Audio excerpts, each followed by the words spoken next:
We are the Fourth. We are the Lions.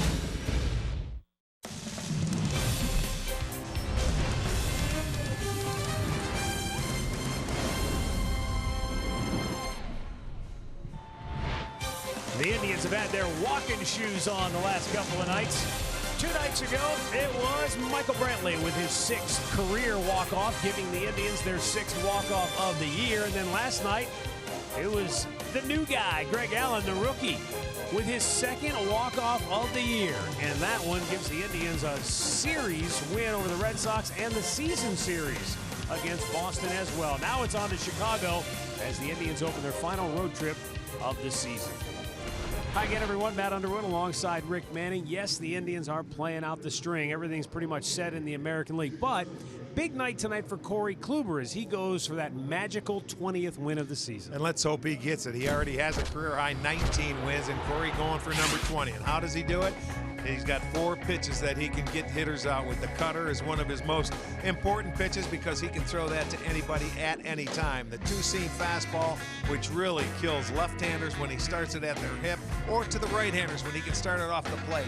And then he's got one of the best breaking balls. We call it a curveball in the game. It's tough to hit, and he gets a lot of strikeouts on that pitch. The changeup comes to the left-handers when he faces them, and there it is about 12% of the time. But Corey Kluber looking for number 20. When you think about 20-game winners, the Indians are second in the American League with 56 times they've had 20-game winners, only trailing the Yankees. But when you think about it, Matty, you go back to 2008, it's Cliff Lee, the last 20-game winner, and then before him was Gaylord Perry. So how many of those guys did they have in the 50s and 60s? Well, you start thinking about just getting to 20 wins in today's day and age is becoming tougher and tougher for starting pitchers with the advent of the bullpens becoming more and more important. All right, so the Indians and the Chicago White Sox tonight here in Chicago. We'll be back with the play-by-play. Alan Jensen have the showstopper, and we'll hear from Andre Knott straight ahead.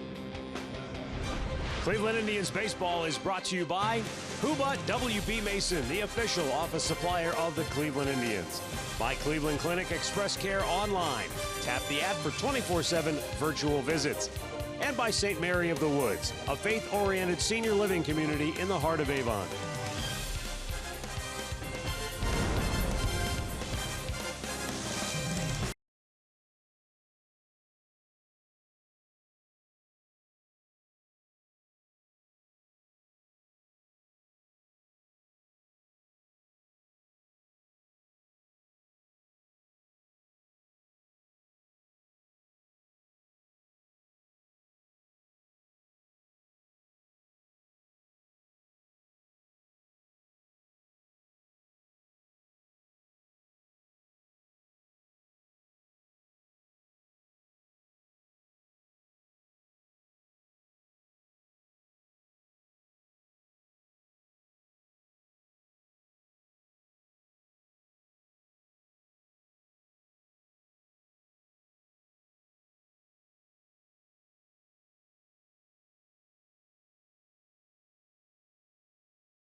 Chicago, where the Indians and the White Sox are ready to open up a 3-game series tonight, and Corey Kluber will start the game for the Indians in search of a number that separates good pitchers from great pitchers. And with more on that, we go down to Andre Knott. Well, isn't baseball a game of numbers? And maybe when you're a pitcher, and especially maybe 20, 30 years ago, or when Arch played longer, if you won 20 games, that meant you were one of the best. Corey Kluber's a 2-time Cy Young Award winner, never won a Cy Young Award. Could win never won 20 games, excuse me. Could win his 3rd Cy Young Award this year. And tonight he has a chance to do something he's never done in his career before. So we talked to last night's starter Adam Plecko and pitching coach Carl Willis on the importance of winning 20 games and how difficult it can be. You just kind of put it in a great perspective right there. Me growing up, it was Roger Clemens. I don't know if Andy Pettit ever got there. I'm pretty sure Mike Mussina did.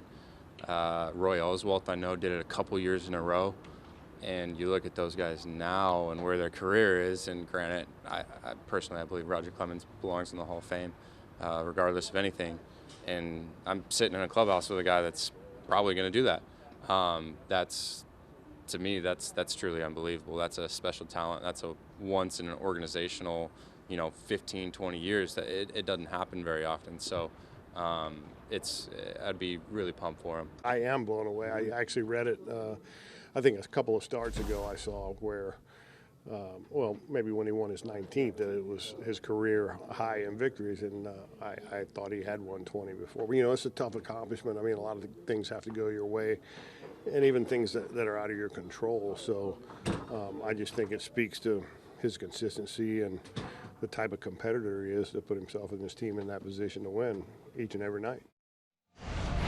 When you think about some of the things we've already witnessed this year, the Indians, the first team ever to have 4 pitchers strike out 200 batters in a single season, and now a chance to witness a pitcher win 20 games, which is a very rare feat. Pretty neat. And it's a rarity. I'd love to see him do it. We all know how hard he works at it, and I'll tell you what, he's 3-0 against him this year, so hopefully he can go 4-0 against him and get to the big number 2-0.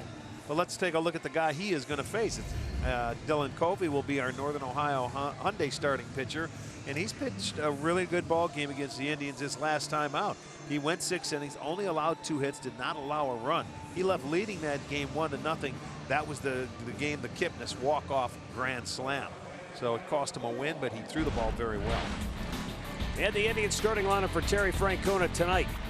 Greg Allen will lead off. He's in center field. Yandy Diaz gets the start at the hot corner, batting second. Melky Cabrera in right field will hit third. Edwin Encarnacion batting cleanup. Then Yonder Alonso is fifth. Yan Gomes behind him. Brandon Geyer, Eric Gonzalez, Adam Rosales rounded out. In on the grass at third, trying to take away the bunt for the White Sox. They got sneaking in there. Jose Rondon. Greg Allen. I mean, he's a guy who can bunt, but it's not really become a part of his game. No, it is not. At least not yet anyway. That's a part of his game he can certainly work on with his wheels.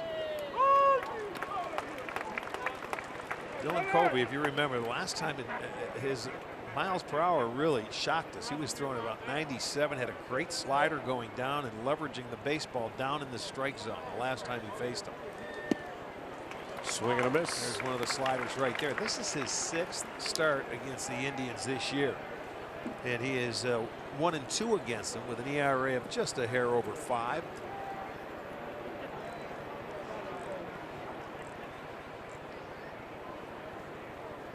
Swung on and missed. He strikes him out. Let's check out that White Sox defense behind Covey tonight. It looks like this. Polka is in left field. Cordell is in center. Garcia over in right.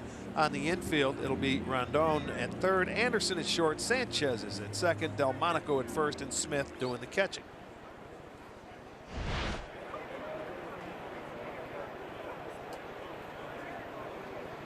Here's Yandy Diaz. Yandy getting the start at third base. Moving up in the order tonight with Terry Francona giving many of the reserves an opportunity to start and play. Well, why not? late game last night. Got into Chicago about 2 a.m.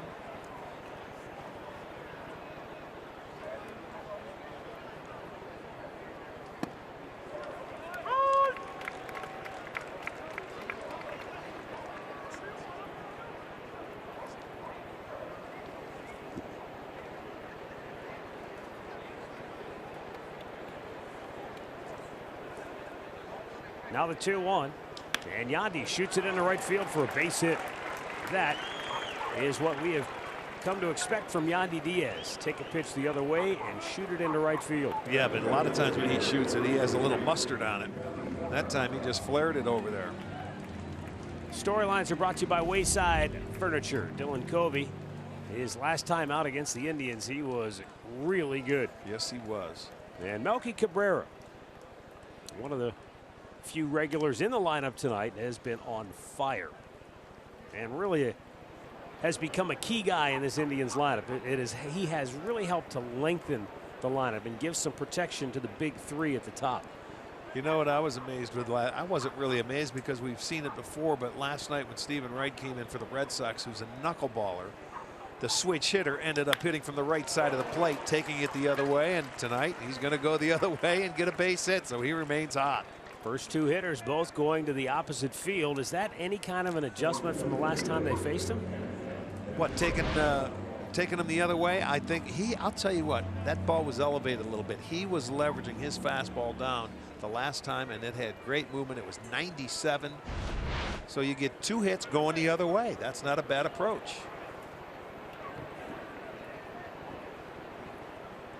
Edwin Encarnacion, the Indians DH, with 2 aboard and 1 out, reached the 100 RBI mark last night.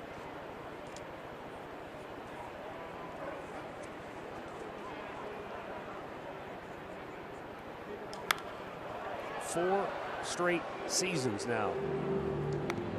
He has driven in 100 runs 6 times in his career. It's our great clip of the game from last night. Number 100, bringing home Michael Brantley. Got the Indians on the board as they would eventually come back and win the game in 11 innings. Took him a little time to get there, but you knew he was going to do it.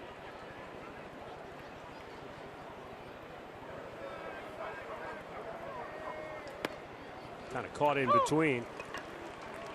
Edwin coming off a homestand in which he was 7 for 21 with 7 walks. 5 runs scored. He had the double. He had a triple. The center fielder fell down last night. He ended up with a triple. And I almost get the feeling that one of the reasons Tito's got him in the lineup tonight is because he is starting to swing the bat well, and he wants to keep him in there when he's hot. And I don't blame you. You want to get, DHing, that's one thing. Yeah, but he went down quickly.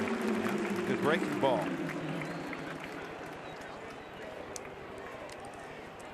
So 2 down for Yonder Alonso. There you go. You see the slider, and that's what it was doing in Cleveland. It was going directly straight down. He got him to chase it. Out number 2, both of them on strikeouts. So up comes Yonder Alonso.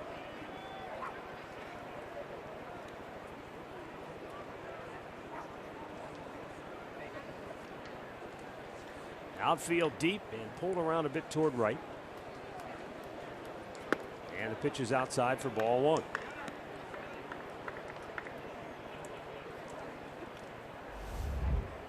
Indians with an early opportunity to jump on the board. They have won 12 of 16 this year against the White Sox, including 4 out of 7 here in Chicago.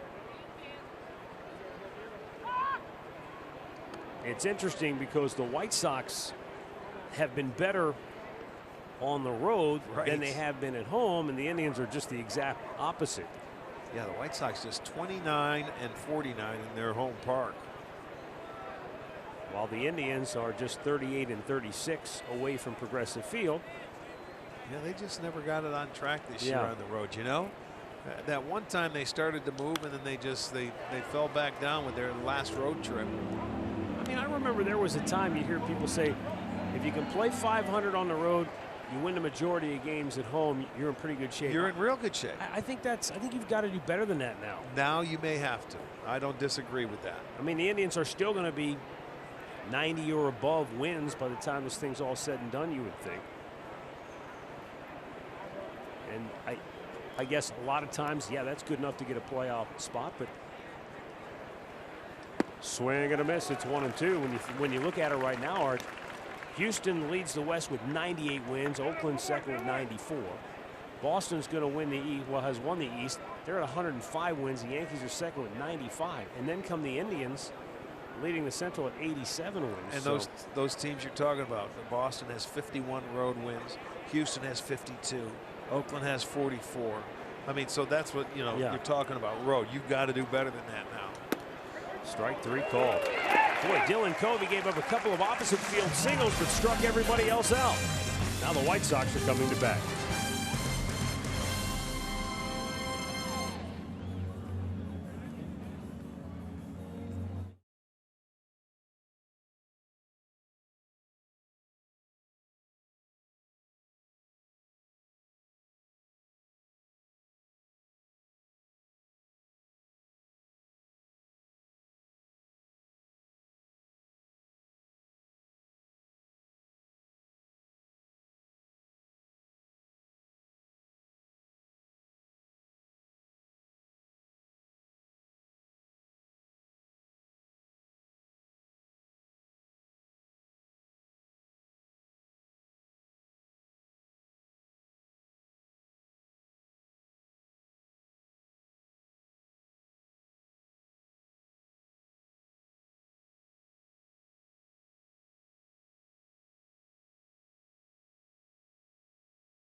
Corey Kluber going to make the start for the Indians, looking for his 20th win this year. This will be his 32nd start. He will be the Northern Ohio Honda starting pitcher.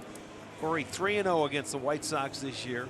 First 2 starts, he didn't give up a run. His last start, he gave up 3 runs, a couple of home runs in that ball game. Still got the win, and 12-4 in his career. Here's the White Sox starting 9 for manager Rick Renteria. Yomer Sanchez leading off. Daniel Palka bats second. Avisail Garcia is third. Omar Narvaez, Kevin Smith, Nicky Delmonico in the middle. Tim Anderson, Jose Rondon, Ryan Cordell rounded out.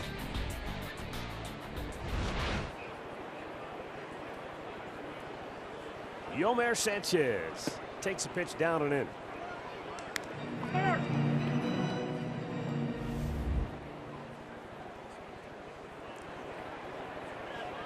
Sanchez back into the leadoff spot. Moncada not playing today. He was swinging a hot bat the last time we faced these Sox when they were in Cleveland.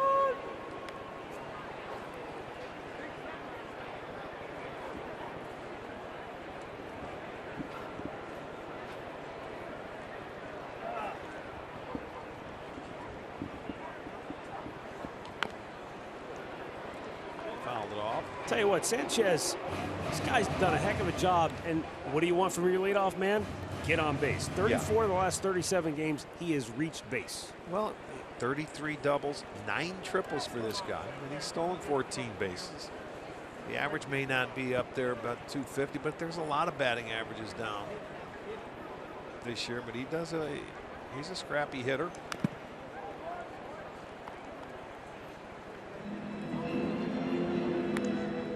Changeup from Kluber right there. That's where he throws it. We showed you in the open that he'll throw to the left-handed hitters.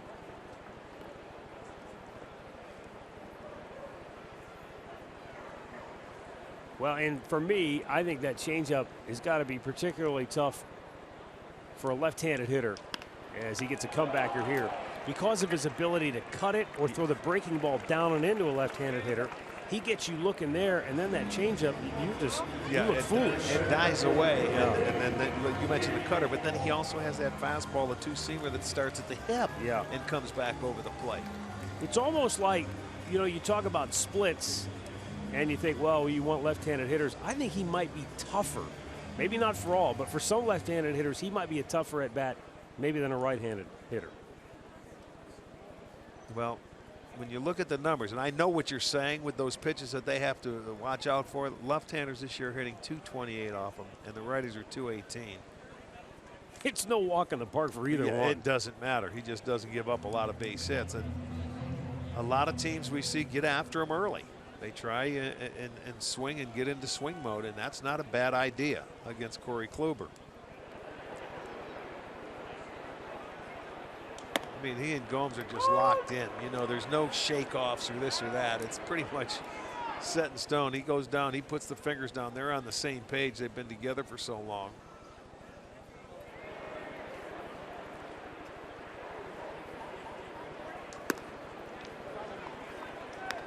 That was another changeup he's trying to get a feel for.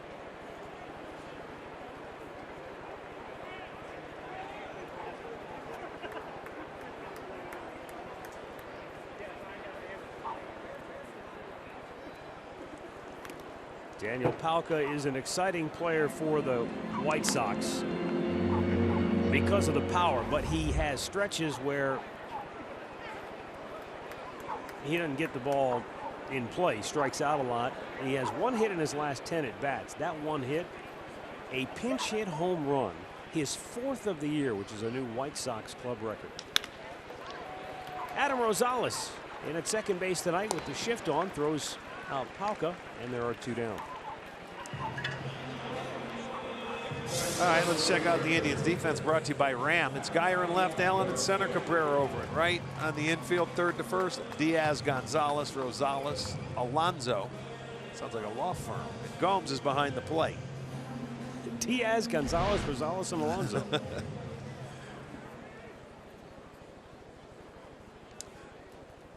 Avisail Garcia. Last 15 games, 4 homers, a dozen runs batted in. But a largely disappointing season for the right-handed power hitter. He's dealt with some injuries. And really is a guy that, along with Jose Abreu, they need those 2 guys in the middle of their order. Well, yes, to lengthen it out a little bit. I mean, when we're talking about Abreu, he's about a 330 hitter against us in his career. You know, and he brings that long ball threat, drives in runs. He's just a really tough out. And there he is right there, sitting again. Yeah, they were hoping to have him back for that White Sox or the Cubs series, but it just didn't happen. So this is what, seven straight games he's missing from an infected hair follicle that flared up. Yeah, sort of strange. Put him in the hospital when they were in Cleveland. And the White Sox, they have to win 2 games in their remaining 7, so they don't lose 100. I think he went. He did, says first base up Andy Fletcher. And the White Sox go 1-2-3. And we are scoreless after 1 in Chicago.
Jan Gomes over his last 25 games, I'd say he's locked in. Hitting almost 350. Riding a 7-game streak.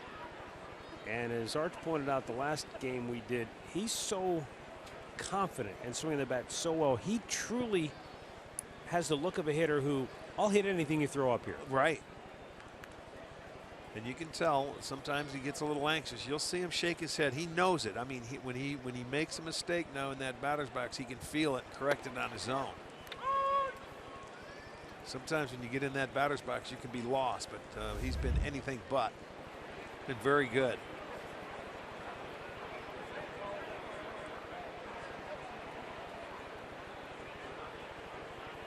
Broken bat, base hit, of course. Cracks the bat, and this is going to be a double. Stay hot. Double number 26 for Gomes.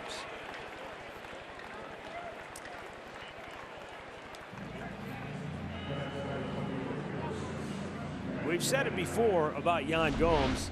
He's the type of player that sometimes can be his own worst enemy.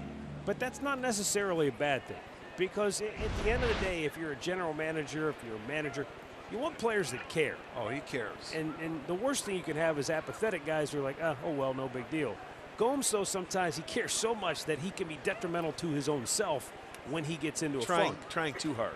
You got to learn to turn it off or scroll it back a little bit. And I think somehow he's figured out a way to deal with that, Archie. It's taken time, as it does with a lot of players. Guy with a good bunt to third forces the third baseman to throw him out, and Gomes gets to third on the sacrifice. Now with Corey Kluber on the mound, I like that. Just get the job done. And you know, I don't care how you do it, whether you hit it to the right side. Geyer chose to just put a bunt down and make the third baseman feel it, so he'll get a sacrifice. And now he'll give Gonzalez an opportunity, give the Indians a lead. We showed you that replay of Gomes, and you saw that ball was down and in. Even though he cracked his bat, he still hit it hard. That's his strength.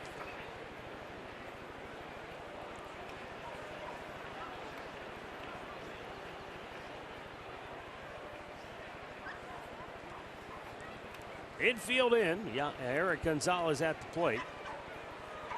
They only had 2 hits against Covey when he started against them in Cleveland last week. They already have 3 now. Up high, ball 1. I think you can hear some dogs barking. Well, I'll tell you, it's another dog day here at the ballpark. We've had 4 this year, and this is our 2nd time being in Chicago. And they are all out in the bleachers. So if you hear the barking, that's what it's from. It's not Andre down there next to the dugout. Nope. Ground ball right to the second baseman, and with the infield in, no chance to get him home. So Gonzalez unable to get the job done. And they'll need a 2-out hit now from Adam Rosales. Well, the last time out, Dylan Covey, he pitched against the Indians. This is his repertoire. What he threw, 2-seam fastball 44% of the time, and he was on top of that one. That cutter, 16 times. The changeup was 15. The slider was 13, and he had a good one going straight down. And then he mixed in a few curveballs to give him a different look.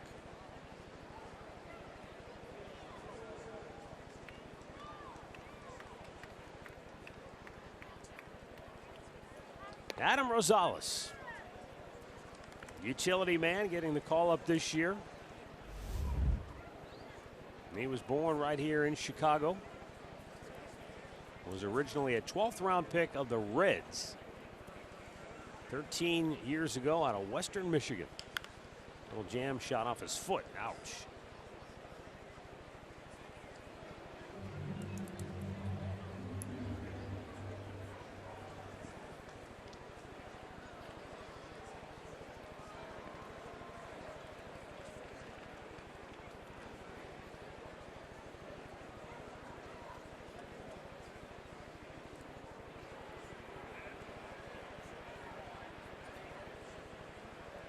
Adam Rosales went to Western Michigan for college. It's not exactly a school you think of in terms of producing a lot of baseball players, but think about this. Western Michigan's in Kalamazoo, same hometown as Derek Jeter. Oh, there you go. So there's something in the water in Kalamazoo, huh?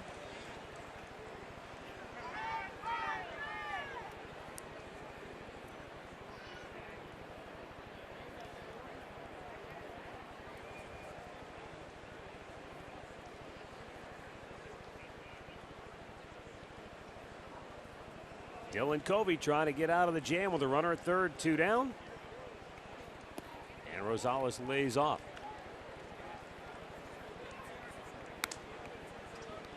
Rosales has always been a guy that is described as a good teammate. Shows up, he's ready to play every day, plays through pain, through injuries. He plays with high energy, I was just going to say, he's a high energy guy. When you're coming off the bench and you do that, he does bring a type of energy to the team.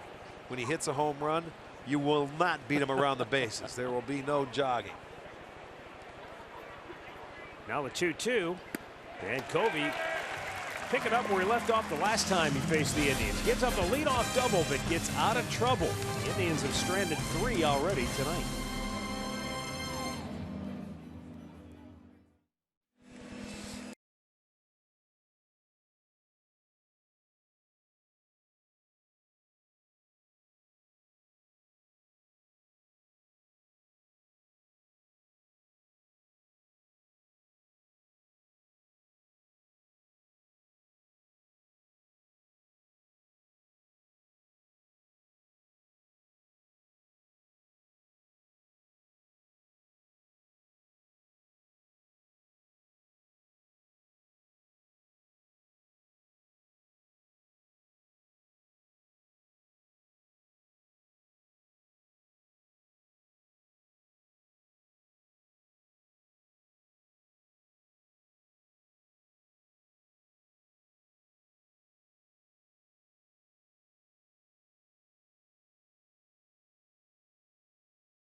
Cleveland Indians postseason push. You get Indians home screen icons and features such as live radio broadcast, the MLB TV game of the day, pitch tracking, in-game highlights, stats, news, and more. Download MLB at Bat today.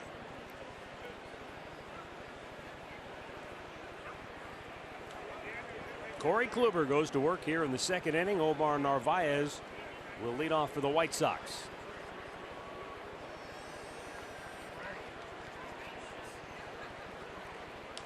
And a line drive single into left field. No surprise there. Since June the 7th, Narvaez has batted .326. Well, here's Corey Kluber, his last start against the Sox back in Cleveland. 35 two-seam fastballs, 30 curveballs, 30 cutters. Pretty, even right there. Then 8 changeups and 4 four-seam fastballs. Narvaez has been swinging a bat. He took Kluber deep back in Cleveland. Kevin Smith looks at a ball low and away. Here's another guy that has been hot, and especially hot here at home. He has hit .349 on the south side of Chicago this year.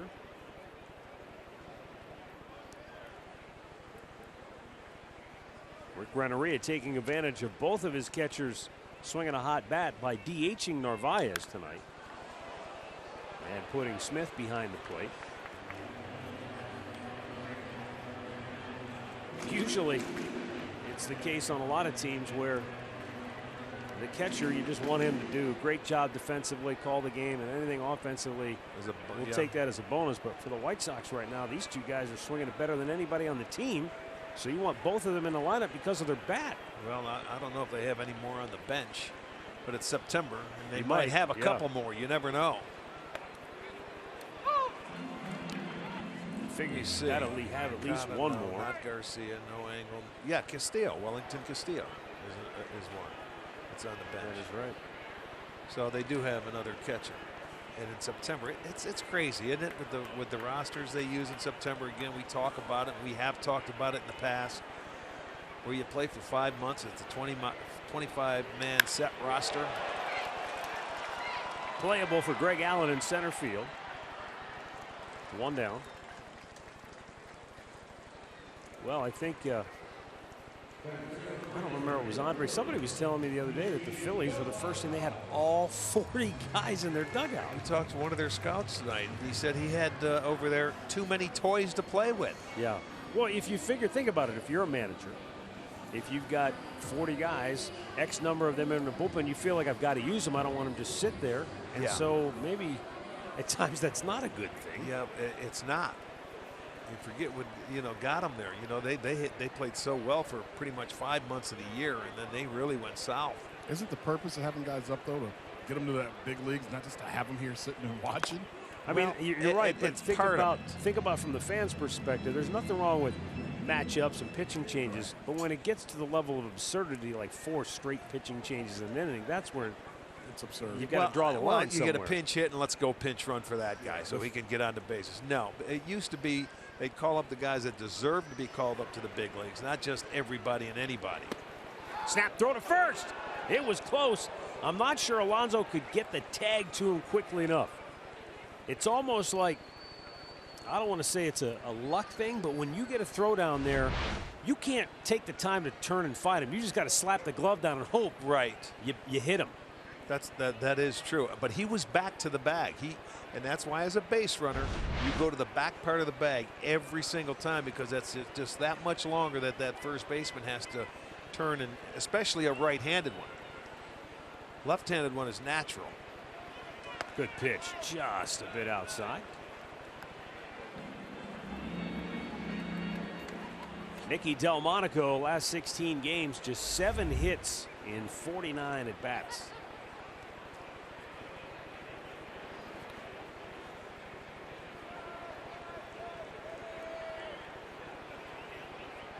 And that's why you can see Kluber trying to attack that outside corner in the hopes that maybe Delmonico will roll over on one, because he doesn't have to worry about Narvaez taking off at first.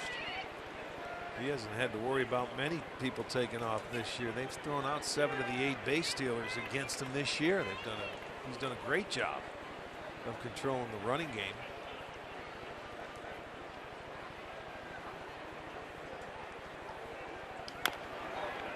Tops that, but it's foul. And a full count. So now, Arch, if you're Rick Renneria, Narvaez, he's a catcher, so he doesn't run well. Can you even take a chance of centering him here? No, I wouldn't. It's a strike him out, throw him out, waiting to happen.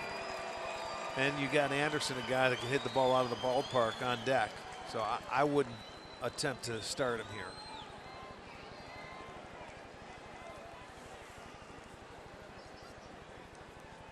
Not running. And a line drive base hit right field. Narvaez around second. He's going to head to third. Here's Cabrera's throw. And he got has. him. Oh, I thought he came off the base, but apparently not, says Laz Diaz. I thought he did too. Yandy Diaz did his best to try to get the tag on him. It was another great throw by Melky. All the way in the air now. He knows this ballpark. This ball was in off the plate. So he hit a really good pitch, but Narvaez wasn't running. And now watch the throw. It's a great throw right on the money. Diaz goes to get it. He should have went back and stayed at the bag because it was in the air. What's he doing 3 feet out in front? If he's back where the bag's at, I think he has him. That's really close, but the Indians are not going to challenge. He didn't come off at the end. No, and that's strange. Well, maybe he wasn't running fast enough to go past the bag, but he got in there safely. So first and third, 1 out, and now work to do for Kluber. Tim Anderson to the plate. I think if Diaz stayed back at the bag, they would have had him. So now Corey's got to try and pitch through a little trouble here.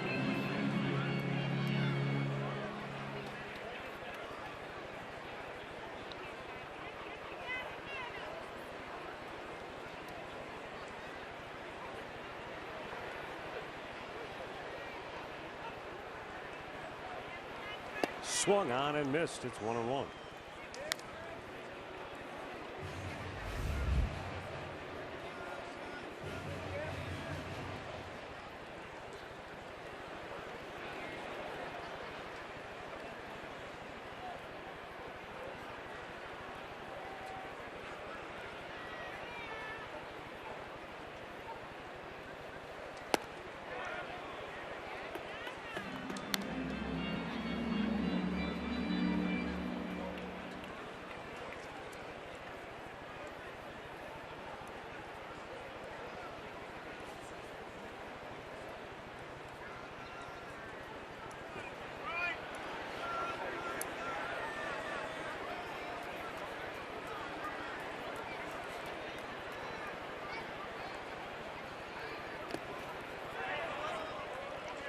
Tried to get him to chase that curveball, but Anderson did not. He's been known to go after a few of them down out of the strike zone.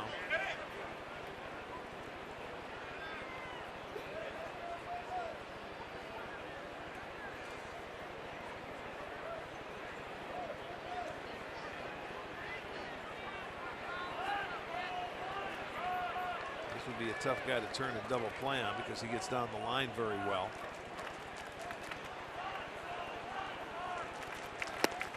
I think he did. went. Yeah, He he sure did. So Corey Kluber gets the second out of the inning with his second strikeout of the game.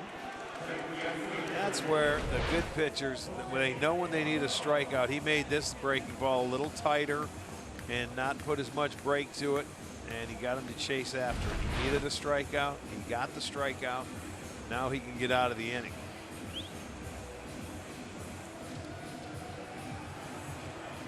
Jose Rondon.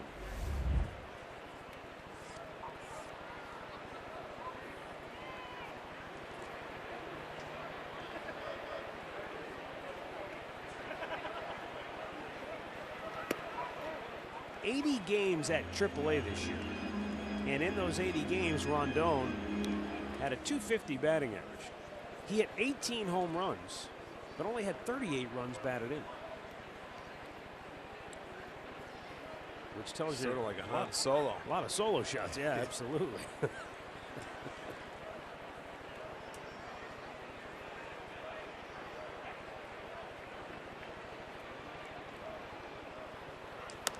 Up and in. 2-0.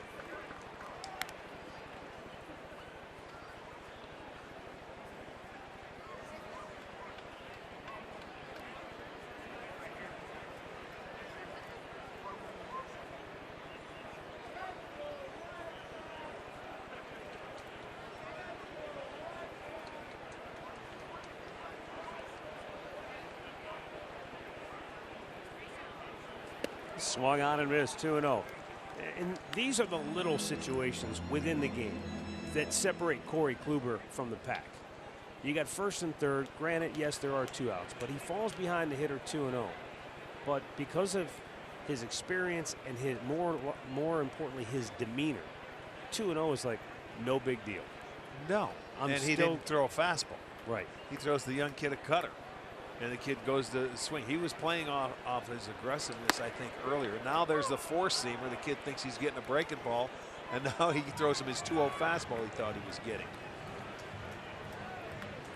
Tito said years ago that is such a good trait for a pitcher to have, where the other dugout, they don't know if you're happy, sad, frustrated, confident. They have no idea. They cannot read your emotions.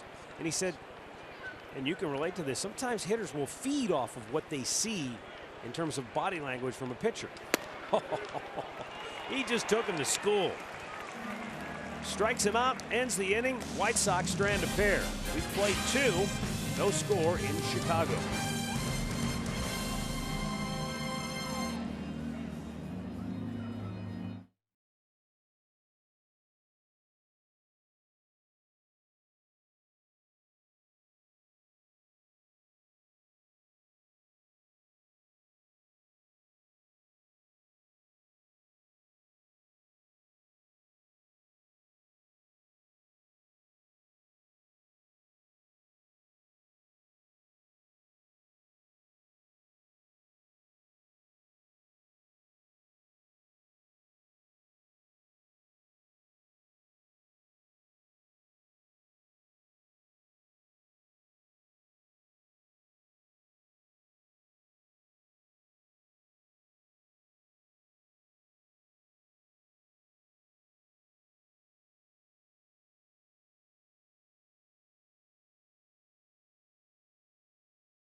Indians tickets directly on your mobile device.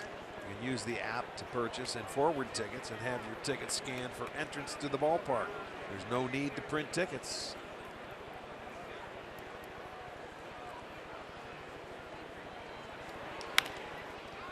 Greg Allen with a ground ball to first, and Nicky Delmonico steps on the bag. One out here in the third.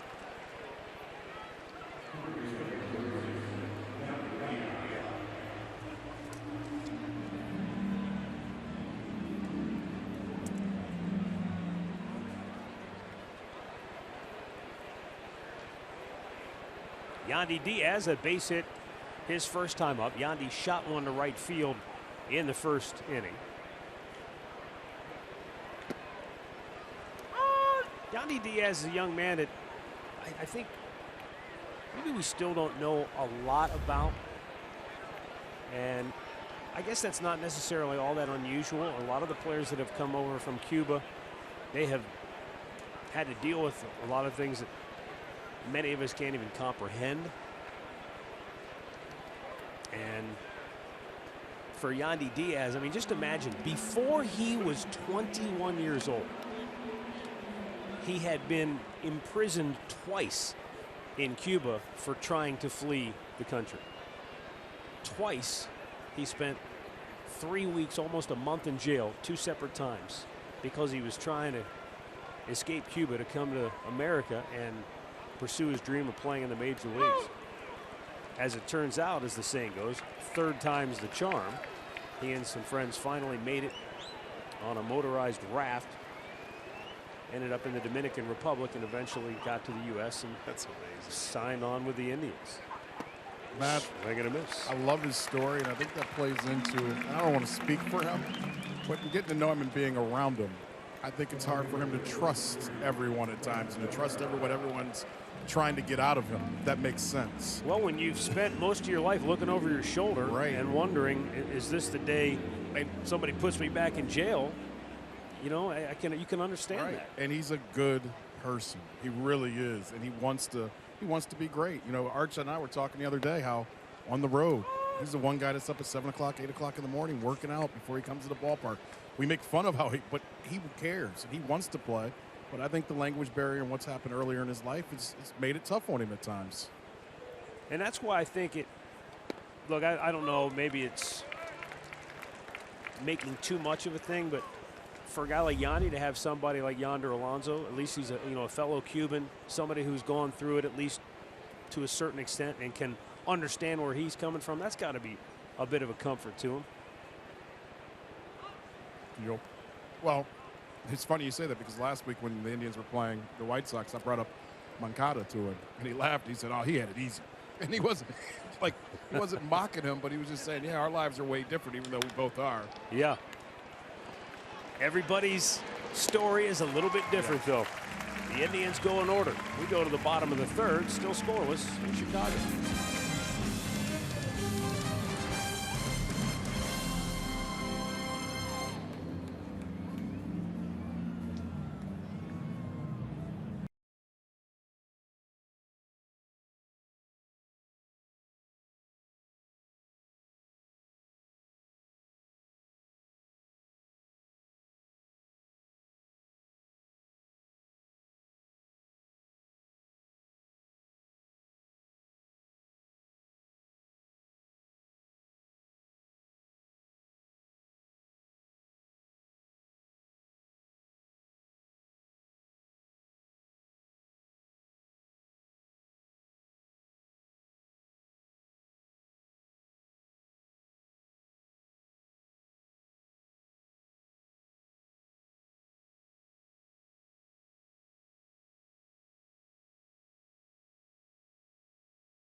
corner of 35th and Shields on the south side of Chicago.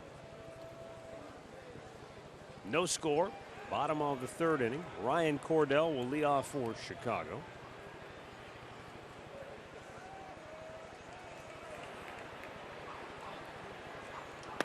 And Kluber powers a fastball in there for strike one. Cordell's first major league hit came 10 days ago in Baltimore, and it was a home run.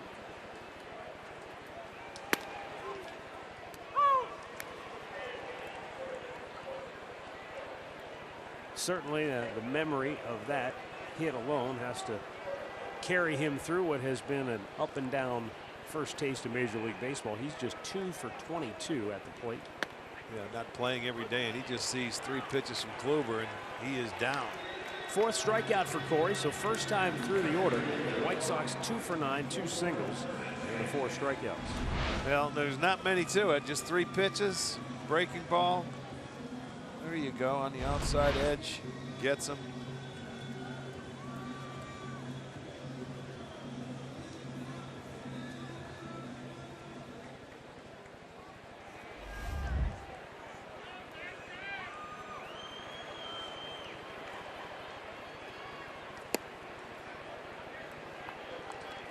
You know, before the game, Andre spent a lot of time talking to different people in the clubhouse about sort of the significance of getting to the 20-win plateau as a starting pitcher. One of the guys he spoke with was Adam Plutko. Yeah, I like that. Who had a reverence for Roger Clemens, and he said, you know, Clemens was there and talked about what he did, and he said, and now I'm sitting 10 feet away from a guy in the clubhouse that's doing the same things. Right. You could just tell the genuine respect and appreciation that at least a young guy like Adam Plutko has for being able to watch a teammate go out and do the same kind of things that one of his idols once did. You know, and he, like they say, he's won 2 Cy Youngs, and he's won 18, 3 times in a row, 19 now, and has a chance for 20. 5 strikeouts for Kluber, and that's 4 in a row. He's starting to lock it in. The other thing that was cool to have that conversation with all the different pitchers, because I tried to go to all the starters, and I went to a couple of the relievers as well, just to get a feel for it.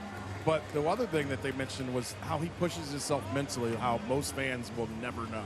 And we talk about that sequence of pitches that just happened in the second inning, Matt. You were talking about how he set up that young pitcher. And I know Mike Clevenger always tells me he's thinking about how to pitch to someone 5 days from now, you know, before a start. He goes, so that doesn't surprise him because he mentally pushes himself better than any other pitcher he feels on the staff. You know, Andre, how many times have you and I been in a clubhouse or in a hallway, and you walk down a hallway and you see him coming, and he walks right by you like you're not even there? And it's not that he does that out of indignance or anything of that nature. He's just, most of the day, the working day, not when he's at home, but when he shows up at the ballpark, he gets into work mode like nobody I've ever seen before. He locks in, Matt. Even tonight, before I came out for pregame, there's a little area behind where I'm sitting at between the locker room and the weight room for the players.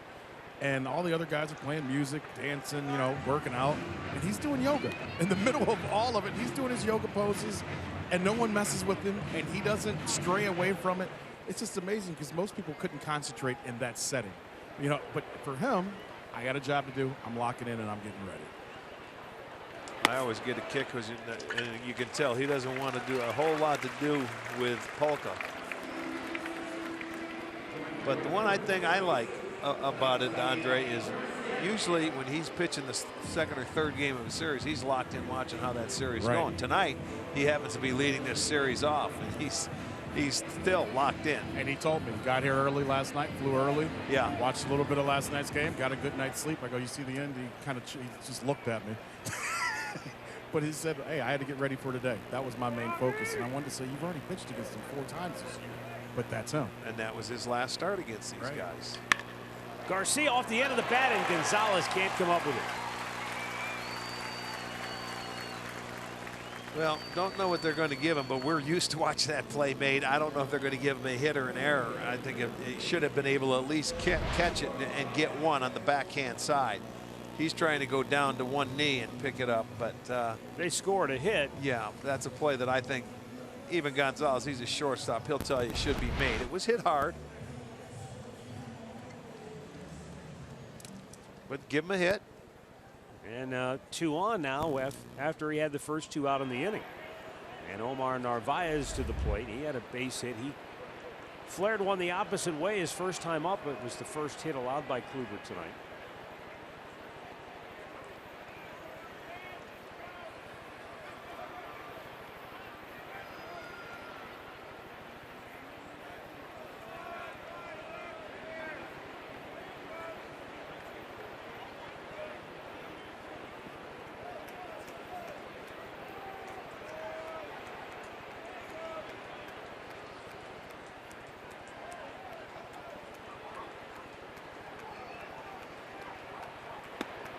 Just a bit outside. Narvaez took him the other way to lead off the second inning for the first hit of the ball game for the White Sox.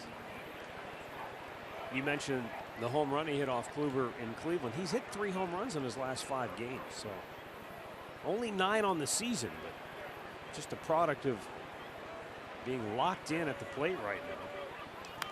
As I said, he's batted .326 since June the 7th coming into tonight. And as we so often say, home runs become the product of having good at bats. He's not a guy that's going up there looking to launch a ball and trying to hit home runs, but as you swing the bat well with confidence, every once in a while you barrel one up and shoot it out.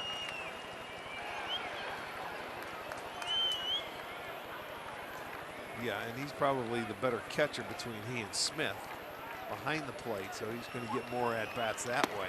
There's a nice pitch on the inner part of the plate.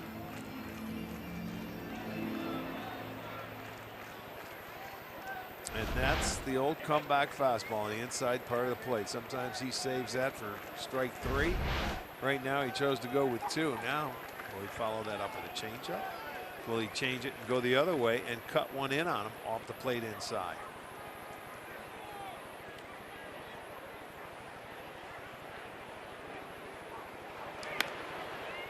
Out of play foul.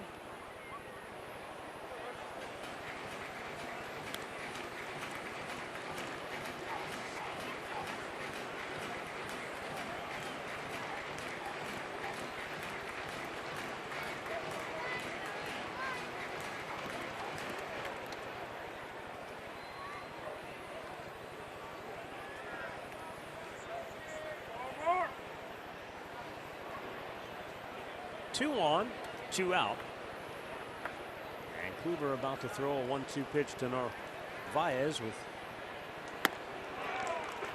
perfect pinpoint accuracy as always. And that is 6 strikeouts on the night for Kluber. Chicago strands 2 for the 2nd inning in a row, and we are scoreless through 3 in Chicago.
Day here in Chicago. No score, 4th inning, and our stat of the game brought to you by Buick. 30 homers and 100 runs batted in most seasons among active players. Albert Pujols, Miguel Cabrera, and Edwin.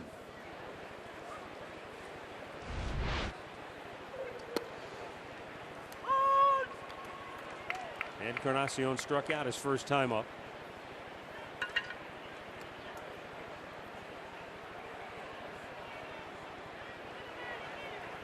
And he rockets one into left field for a base hit. Picked on a slider. So, second time tonight they've been able to get their leadoff man aboard. Gomes doubled in the 2nd inning. There's the slider away. Eddie puts a good swing on it. So they have him aboard.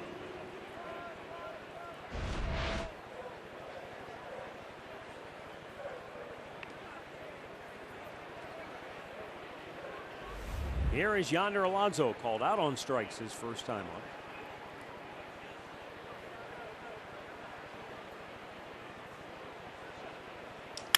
And there's a soft liner into center field. He's got a base hit. Arch, I think both of those hits might have cracked the bats. That did. I know he did. I don't know about Edwin, but I know that bat got to be gone off the end of the bat.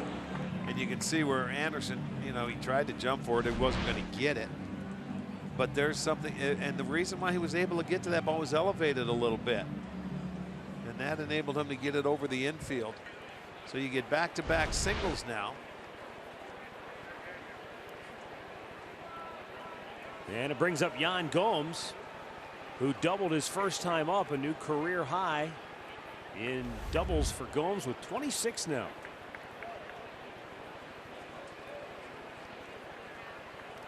Well, he hit a ball low and in his last time up.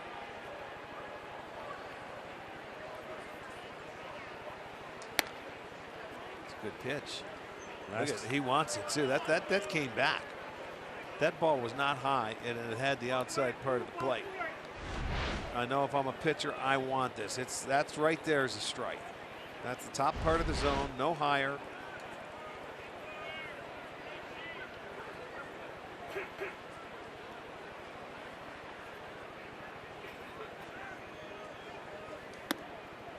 And if they don't call that one on Gomes, I'll tell you what, that's right in his wheelhouse. Those are the pitches that normally, if you can lay off, he's fine because he's a great low ball hitter.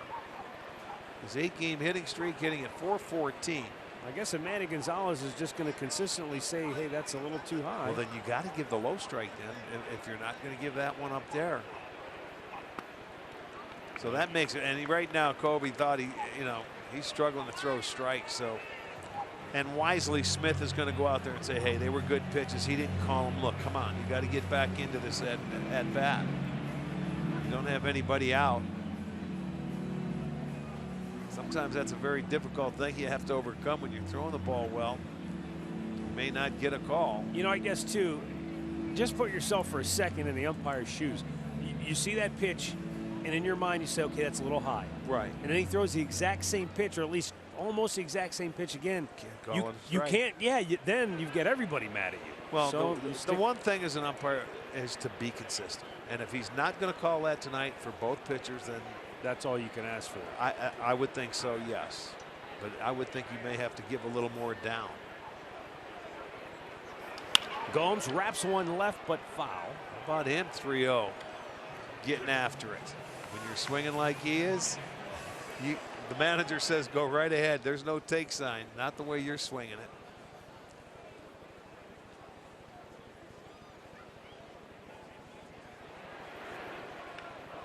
I don't even know if they have take signs anymore, to be honest with you.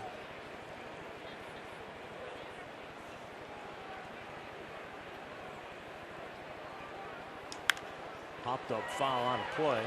Well, I'm thinking back. In your day, you might have had to have a swing sign if it's 3-0. Oh, yeah. No, there was the only people who get to swing 3-0, Frank Robinson, Willie Mays, those guys, Hank Aaron, those guys would get the There wasn't even light. A question for everybody else. Carl Yastrzemski, other than that, you don't swing. You take a strike. The take sign is very simple for the Cleveland Indians. One finger? Mike Sarbo looks at you, puts one finger up. Yeah, I mean, that's usually the take sign. Otherwise, swing it. Now the 3-2, and he struck him out. He stayed to his guns. I'll give the pitcher Kobe credit. He stayed up with that fastball, and he struck him out. And the big difference with 2 strikes there, he got Gomes to chase that fastball that was called the ball earlier in the at-bat. So he comes back, and you're right. He did a good job to come back and get that out with runners on first and second. That fastball had a little cutting action to it. What, not the four-seamer. Sort of like a backup slider for him. It's kind of what it looked like. But you know, his sliders have been going straight down when he's been getting on top of them. That one did not. So keep saying that backup slider is one of the best pitches in the game, but you don't try to throw them. Brandon Geyer laid down a sacrifice bunt his first time up. Now they're looking for him to drive one through the infield, get that runner home. Swing the bat, find some outfield grass.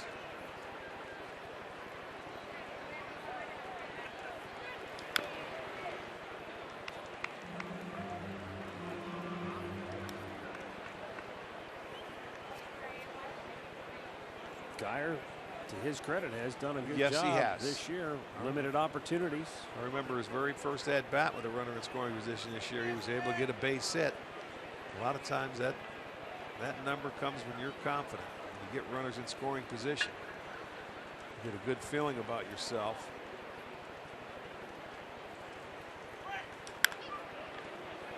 Serby couldn't get out of the way, and he realized it wasn't hit all that hard. He was able to make the catch. One hopper. He's out there working with the infielders every day. He's got to catch it.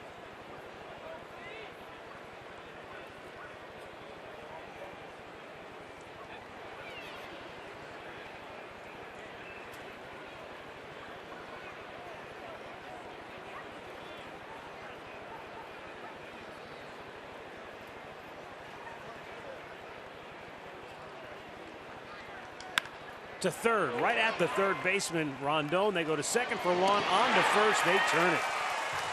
Boy, Dylan Covey, he is living right. Gave up 2 singles to start the inning, then gets a strikeout and an inning-ending double play.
Season tickets, you'll receive access to potential 2018 postseason games out at Progressive Field.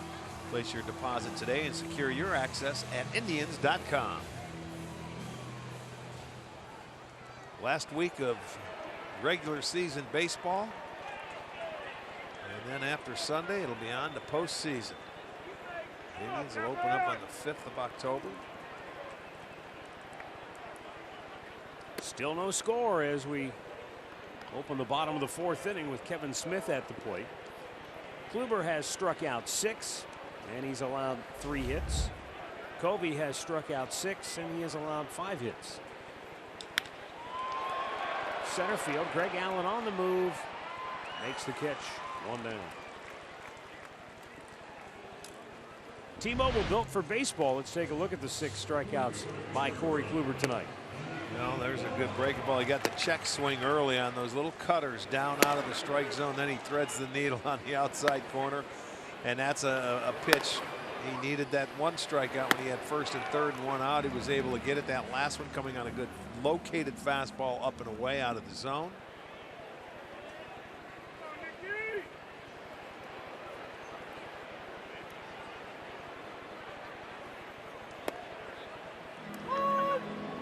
Nicky Delmonico singled his first time up.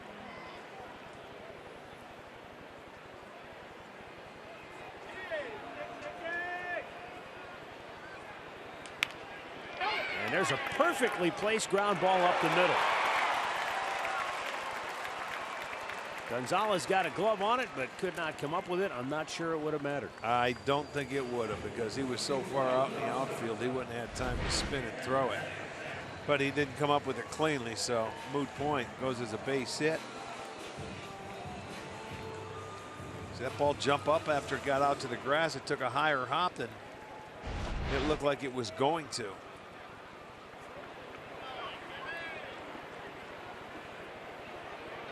Tim Anderson struck out his first time up.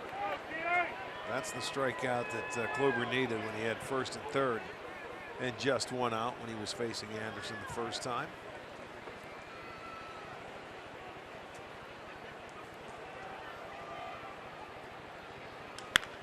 Not every at bat is the same, but it appears to me in the last 2 series in particular that we have seen Tim Anderson chase a lot of pitches away, especially off-speed stuff down and away. Yes.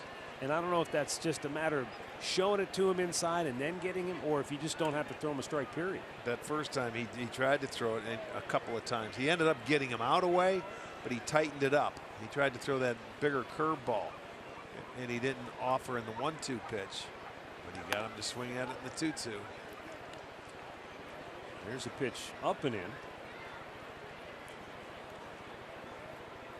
Well, when you face these guys and you're in back-to-back starts, you have to pitch to both sides of the plate. You just can't stay one way. Even though you're doing a nice job and you may be beating him and he's 3-0 against him, you know, when you see the hitters make an adjustment to some of your pitches that you may be throwing very well outside, that's 3 straight that have been inside to him now. So now he's coming in, putting a different thought process in that hitter's mind, and it'll keep him from diving out over the plate to look for that ball away.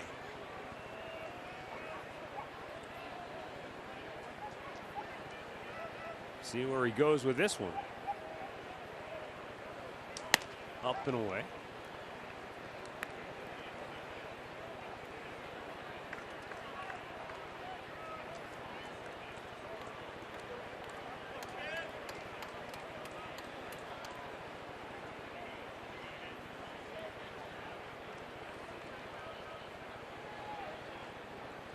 Now the 2-2. That time he laid off. That's a pitch, again, that he's been prone to chase. And I wouldn't be surprised if Kluber comes back and throws it again. You know, a lot of times when you're that hitter, you know that Kluber, you have to, if you're right-handed, almost look breaking ball when you get to 2 strikes, don't you? You would think it could, because his curveball is so good.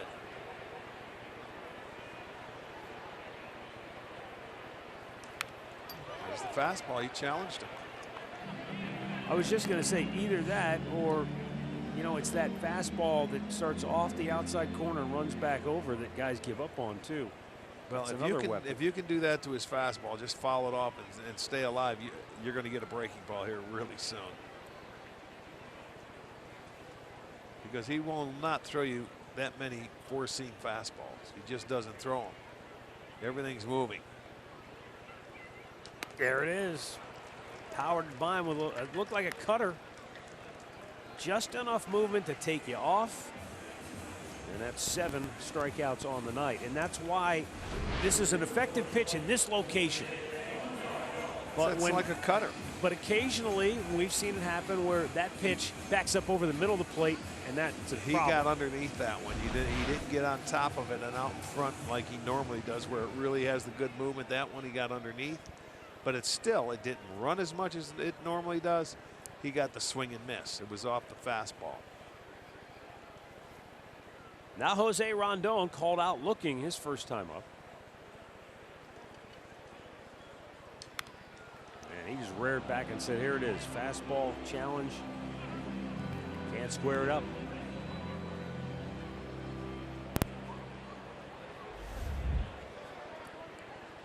Rondon, a Venezuelan native.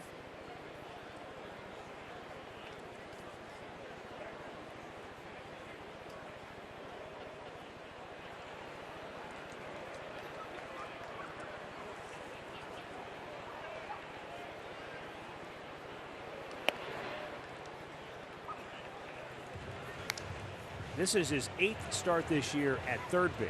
Rondon has also started 7 games at the DH spot, 5 at shortstop, and a pair of games at second base.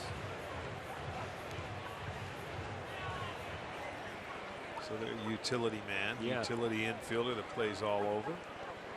Up and down a few times this year. It's his 3rd stint with the big league club.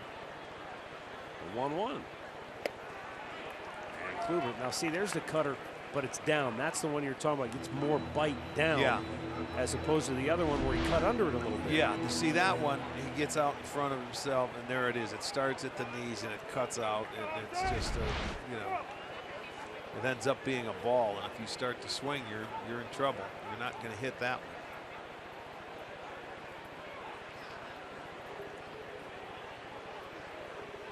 And there he goes. That time he widened it, made it a little bit bigger. 8 strikeouts on the night for Corey Kluber through 4 shutout innings of work.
Baseball is brought to you by the 2019 Kia Sorento, the perfect getaway vehicle. Visit KiaDealers.com to learn more. And by Levin Furniture. For the best deals on furniture and mattresses, shop Levin's. And we roll on to the 5th inning. No score here in Chicago. Yeah, Dylan Covey, same guy we saw last week in Cleveland. The one thing I haven't noticed quite the velocity on his fastball, but his command's still been exceptional. You're absolutely correct, Matt. That's what he's doing. He's not throwing as hard. I couldn't believe it was the same guy we saw last week, but he's pitching a gem here again. Remember, the last time we saw him, he had a little extended rest, and maybe that accounted for a little more oomph. He went to the bullpen fastball for a while. Yeah. And he came out of there, and maybe, he got built up his strength again.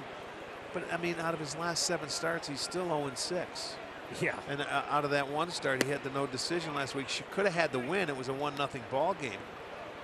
And then I said the Indians came back and they walked it off in the 9th inning on Kipnis's grand slam. But he's back here tonight, and he's dealing again. 5 hits tonight, though. They only had 2 in the 6 innings of work last start. Good pitch. You know, they were high on him early because he was a Rule 5 draft pick from Oakland, as we talked about. And he's a ground ball guy. He's only given up 11 home runs. You know, he doesn't give up the long ball a whole lot, and that's, you have to like that if you're a pitching coach and you're the manager. He keeps the ball in the ballpark, and that's not really easy to do in this ballpark at times.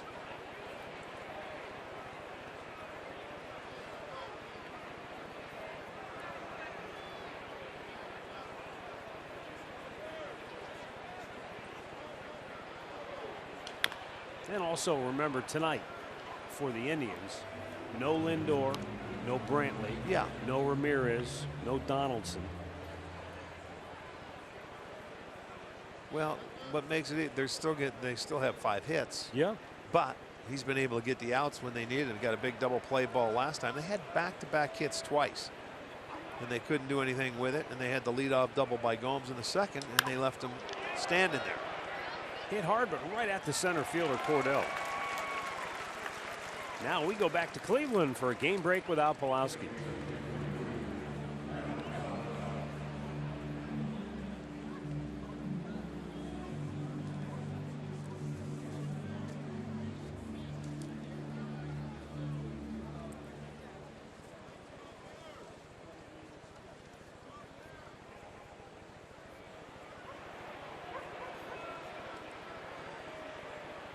All right, thanks, Al. Yeah, St. Louis started the night a game and a half better than Colorado in that wild card hunt.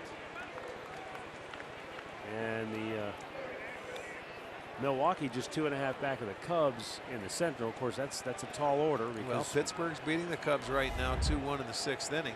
Running out of games. Yeah, you're down to your 7 games. You're running out of time. That's a rarity here, too. Pittsburgh staying at the same hotel we are. They're playing the Cubs. We're coming to the south side. They're going to the north side. It's weird in that this year the schedule has had some oddities and quirks that we just haven't seen in recent years. Like the 2-game homestand, the 1-team homestands we've had 3 or 4 times this year. But also, I can't remember in the 20 or so years I've been doing this where the Cubs and White Sox have been home as many times together as they have this year. Yeah. This is the 2nd or 3rd time we've been here. Last time we were here, the Nationals 13 times they tell me this year in Is total. that right? They've been home at the same time. Wow. That's crazy. That's not normal.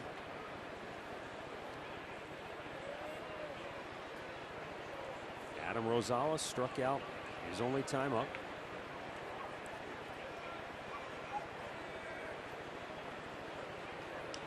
Throws the bat at it, bounces to third. Rondon. Buggy whips it over. 2 down. Let's take a look at the National League playoff picture. The East is over. The NL Central and the NL West in particular still very much up for grabs. Yeah, that's interesting, isn't it? We knew the National League was going to go right down to the final week, and it could go down to the final weekend.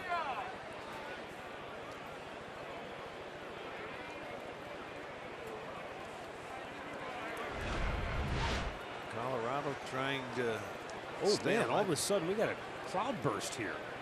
We did? Where did that come from? Well, but folks are headed for cover and the skies are filled with rain.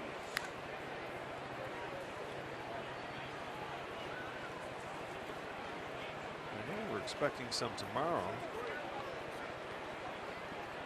That just came out of nowhere. Well, last time we were here, we haven't seen rain in Chicago this year, which is a rarity. We usually see it all the time, so it's just saying welcome back, Cleveland. Just missed inside. Smith tried to frame it back over the corner. You know, when we talk about Dylan Covey, their pitcher, he's not a big strikeout guy where he's a strikeout per inning. He makes you put the ball in play, and if he can keep it in, you know he gets a lot of ground balls. He doesn't walk many. He gets you to put the ball in play and trust your defense. But that's the one thing that Chicago has had an issue with this year is their defense. They have made 111 errors this year, which leads the league. So they are last in the league in fielding percentage. Greg Allen draws a 2-out walk, keeps the inning alive, and will bring up Yandy Diaz. Stay after Indians Live postgame tomorrow night for the Tribe Report, brought to you by GMC. Alan Jensen will relive some of the top moments of 2018, recap the plays of the week. It's the Tribe Report tomorrow night after Indians Live postgame on Sports Time Ohio. No score. 1 on, 2 out. Top of the 5th, Yandy Diaz 1 for 2 at the plate.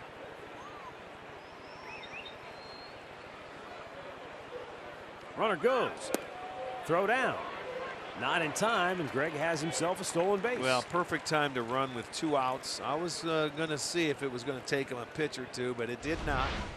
If you go, this is the time to do it. If you're a base stealer, do it on the first pitch with 2 outs. Now Diaz can get a single. He doesn't have to worry about it. And the pitch was a ball.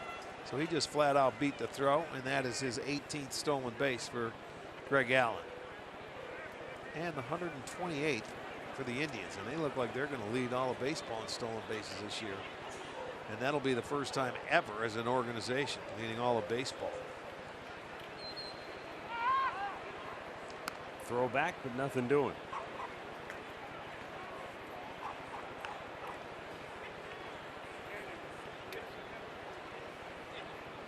You can see this young Chicago team, and I remember them doing that last week when they were in Chicago with runners at second. Pitchers turn around and trying to pick guys off when you get to 2 outs, when you get an easy out. Some pitchers don't like to even throw the ball to second base.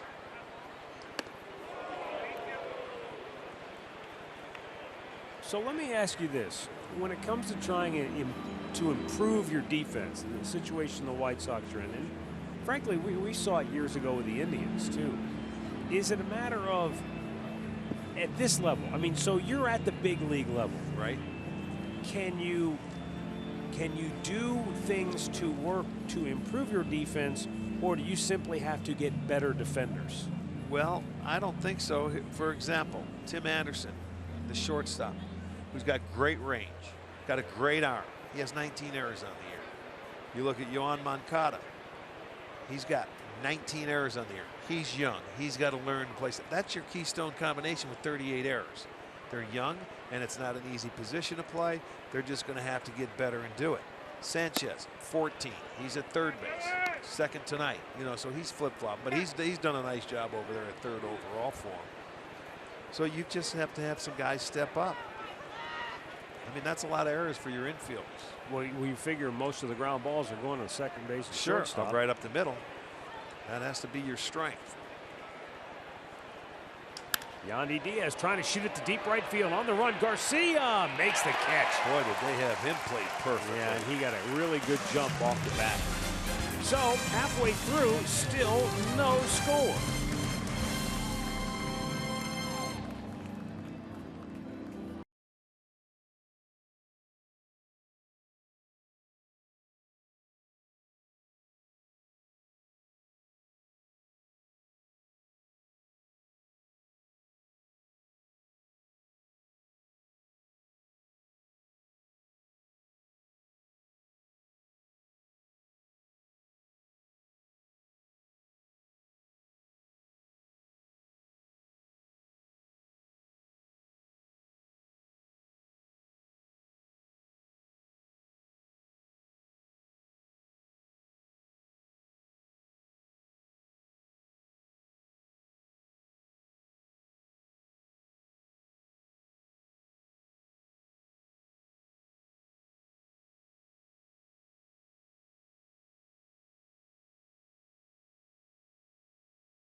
They make jerseys for dogs, Arch. Yes, they do. And it is a chilly night, so keep them warm.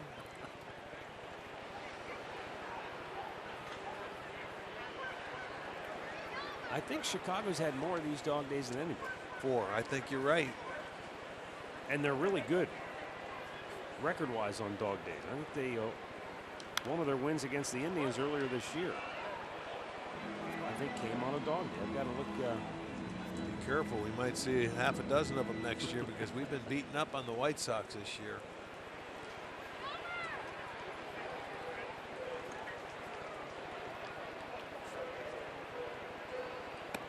Up high, 1-1. Yeah, we've heard it called dog days, bark in the park, a number of various. And they all got to walk on the field before the game. Popped out of play.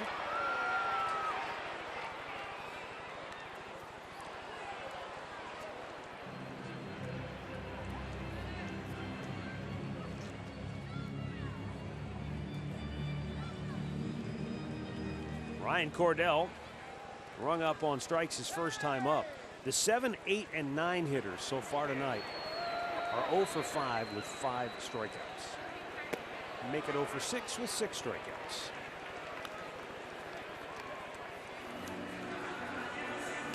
Our injury report tonight brought to you by the attorneys at Elk & Elk. Didi Gregorius out indefinitely for the Yankees with a right wrist injury. And Carlos Correa dealing with a back problem. He's been out almost a couple of weeks now. Or actually almost a full week, I'm sorry. We got Bregman playing shortstop tonight. And that'll hurt the Yankees if Gregorius is out. And he might not play the rest of the year. Out of play.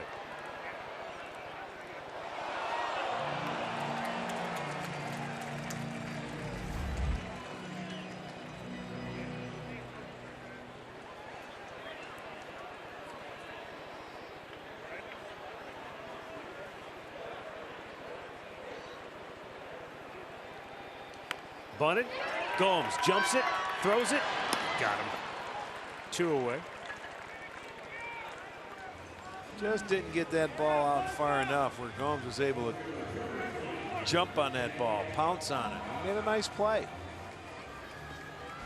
And I can see them trying to do something like that to make Kluber get off the mound, make him field his position a little bit. But he just didn't get it out far enough in front of home plate, and Gomes took care of business.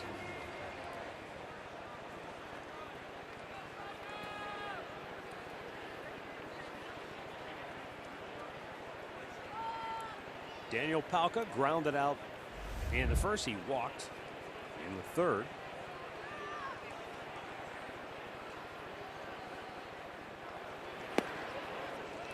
Well, he wants to see if this guy wants to swing the bat. That necessarily wasn't a strike, but this guy, great power. He took Corey deep in Cleveland, hit a long shot. This is the one guy you have to be careful with in that lineup, where one swing of the bat he could hit it out. Remember, he hit that one ball to straightaway center that was down. It had a little too much of the plate. I think it was off Carrasco. Straightaway center field.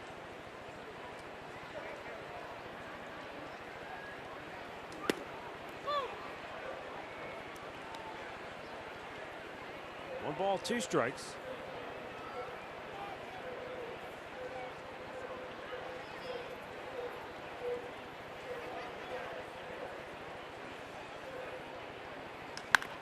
Pulls that foul.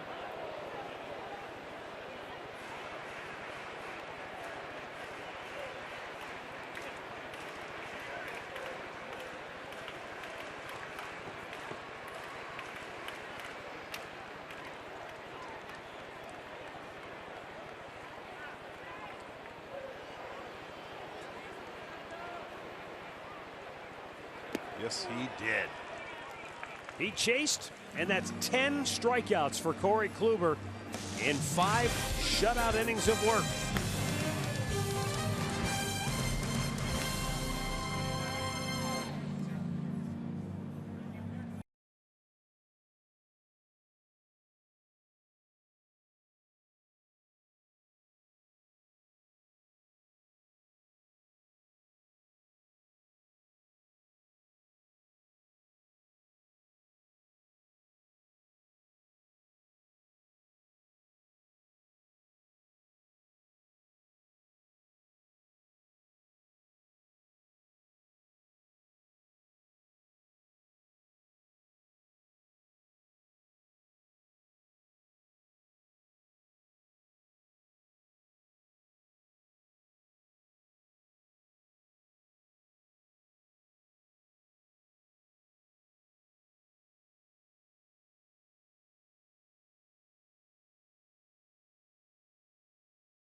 To Tribe Rewards. Today's Tribe Rewards code is COACH. Visit Indians.com for complete details. Coach Van Berkelio. Well, the hitting coach would like to see his hitters do a little more hitting, in particular when they get guys on base and into scoring position. They have not been able to get that done tonight.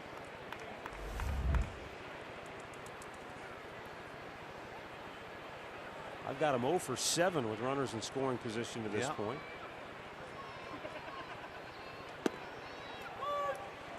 Yeah, we keep track at times over the year where the Indians won a number of games this year where they didn't even have a hit with a runner in scoring position. But you better hit a long ball somewhere along the line. Swing and a miss by Melky.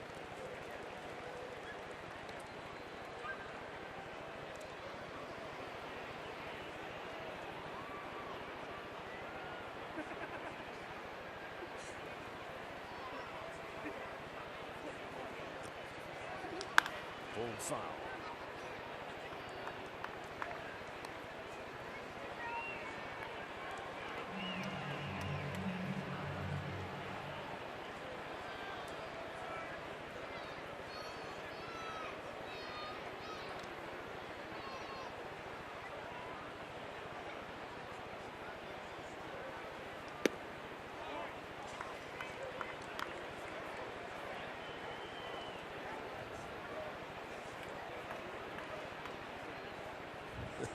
Little Indians family, he's got his bat and his ball.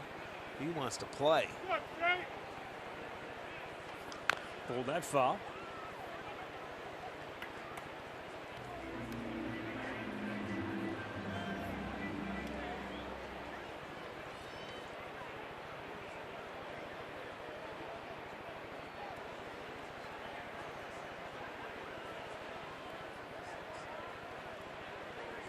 Now the 2-2.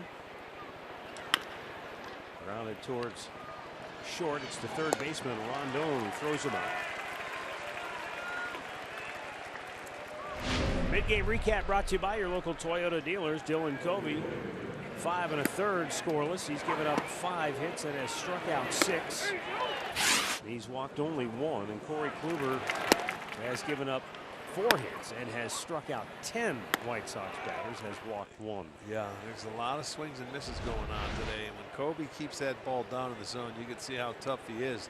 That's why you get the ground ball outs and the strikeout.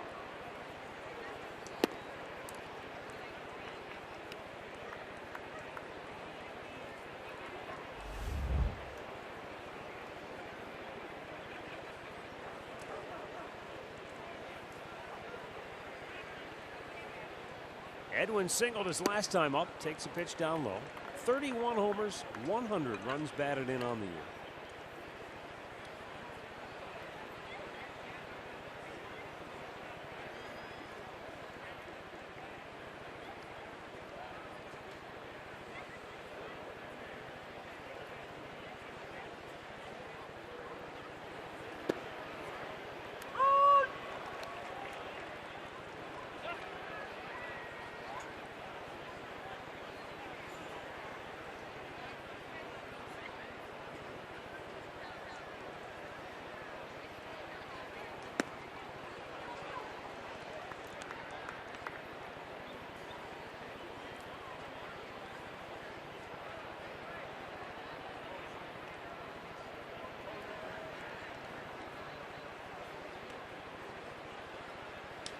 Pulls that foul up the third baseline.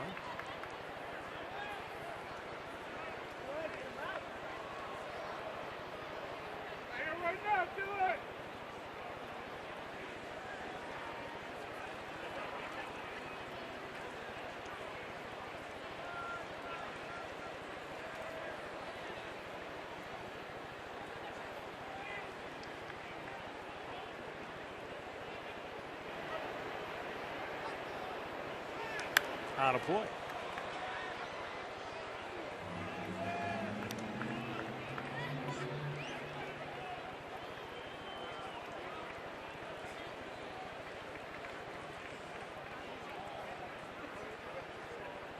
It has been a game in which hits have been hard to come by, and hits with men on base even harder to attain for both sides.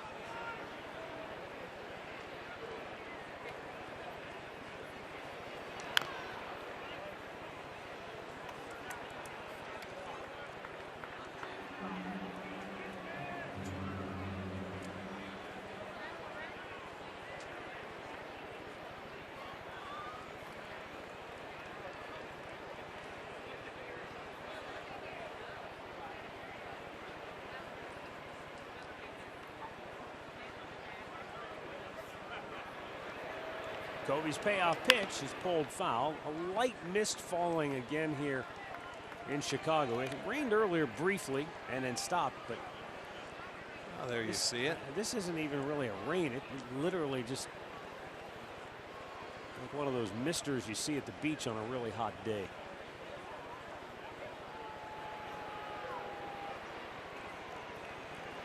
But it's enough that the fans are breaking out the rain slickers once again.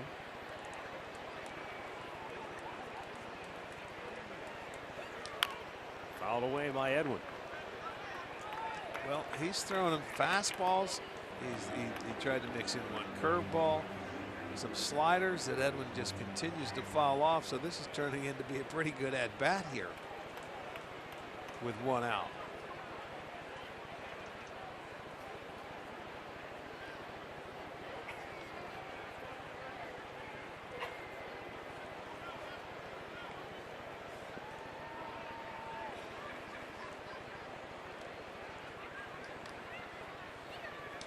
Edwin punches one.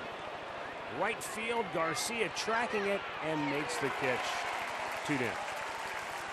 I tell you what, when you watched him swing, it didn't look like he did anything. I know. And that ball ends up carrying just to the warning track. If he just got a little more into that. He was fooled. He had to reach for it. He had to reach for it. It's away. Watch him. He loses his legs, and he had to reach for it. It was all arms. So, I mean, he still, it didn't look like he would hit it that far. That was a good at bat, even though he flew out to right. He battled him all the way, and Kobe won that battle. It's a good sign to see Edwin starting to swing it a little more as you get closer and closer to October.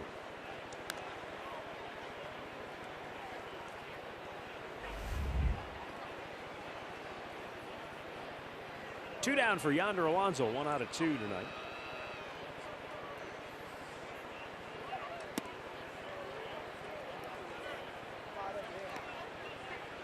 This is another guy you'd like to see roaring into October.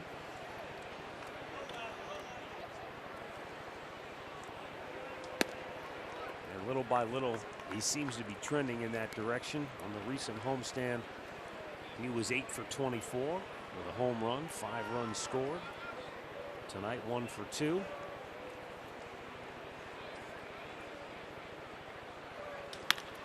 Ground ball. Anderson couldn't get to it. And maybe the slick turf had something to do with that. See how it's scored. Certainly not a routine play. I think no, he'd give him a hit there. Oh, yeah, he'll get a hit. If they gave the other one a hit that Gonzalez couldn't get to the backhand. This one, he's on his feet. He just misplayed it. He went to reach out on the run. He didn't feel like he had to slide. He just doesn't come up with it. They have a hit on the board, so Alonso 2 for 3.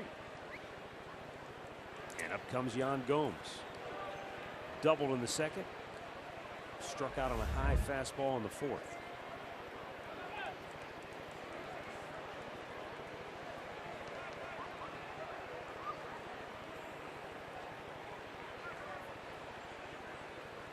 Upstairs with it.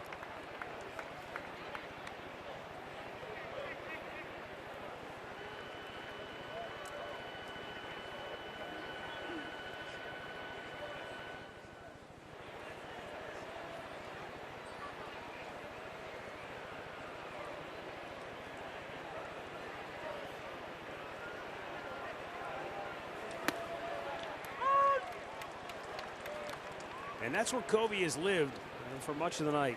When he's needed to get some strikes, he goes to the high part of that strike zone. And that's how he was Able to ultimately get Gomes last time up, even though a couple of those pitches were borderline called balls. The first two were strikes that were called balls, and he ended up getting him out upstairs in 3-2 pitch. Left field, foul, and out of play. Throws a slow hook right there, has him out in front.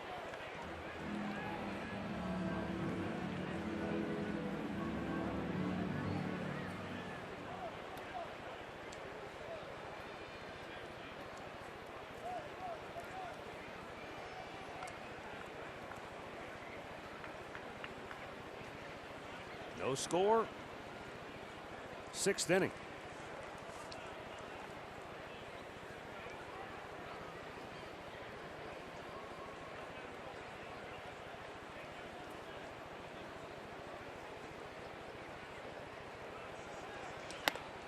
And that's up high to even the count at 2-2.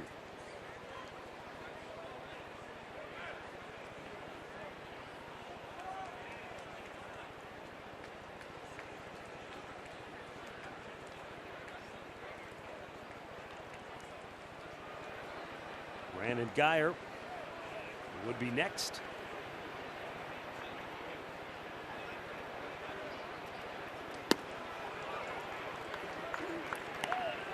And he just might be next. Yes, indeed. Full count. So they'll roll back and play behind Alonso at first base. Delmonico will stay back.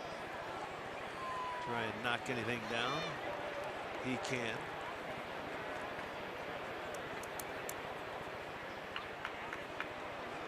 A payoff pitch. Bang, foul.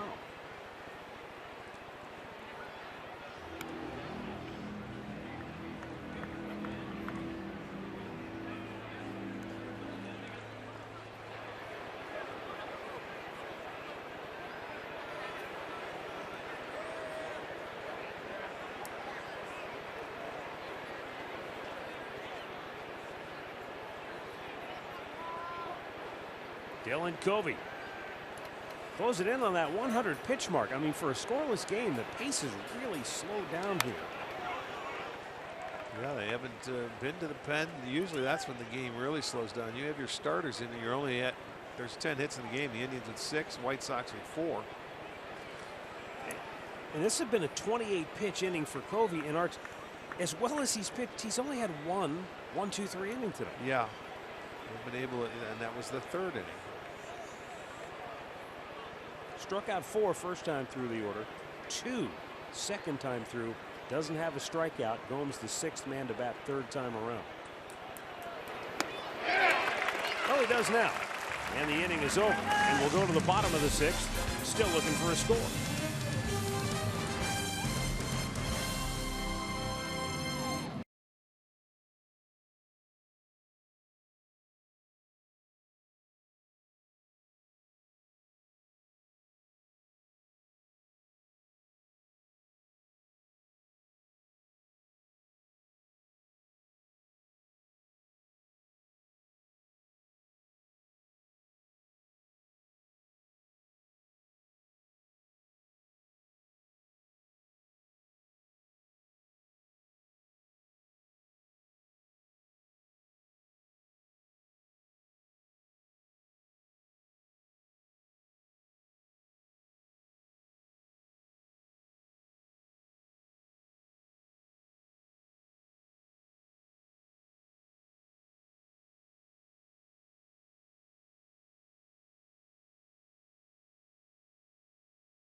next year in Goodyear, Arizona. You can even take part in unique experiences such as players meet and greet, on-field workout sessions at the Player Development Complex.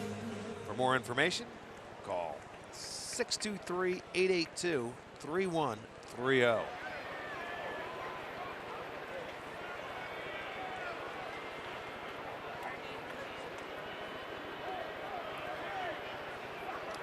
Avisail Garcia. He had an infield single his last time up, 1 for 2 on the night.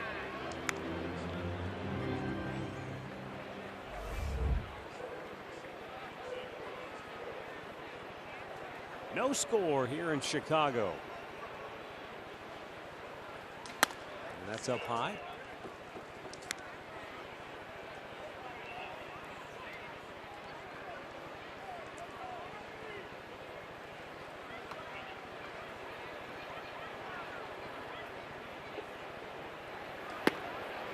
Strike to the outside corner, and you can see the frustration of Garcia, but that is a good pitch. That is a strike, and that is Corey Kluber. Starts it off the plate, works it back over, works the edges so well.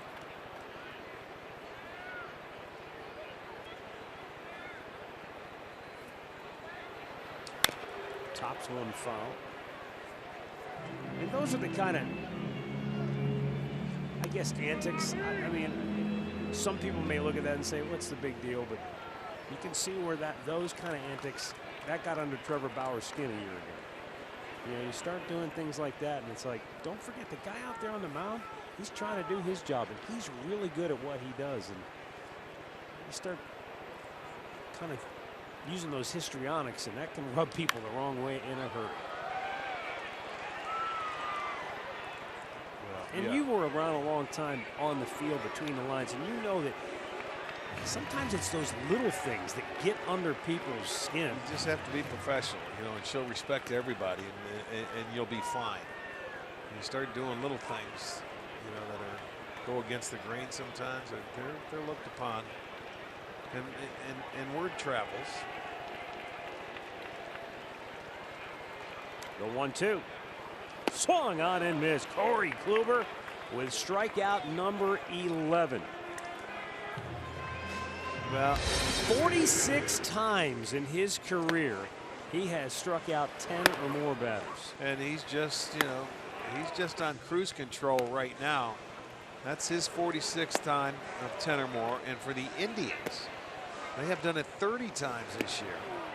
And they broke their record already. You can see third most in club history when you're talking about those two names. Sudden Sam and Rapid Robert. I mean, come on.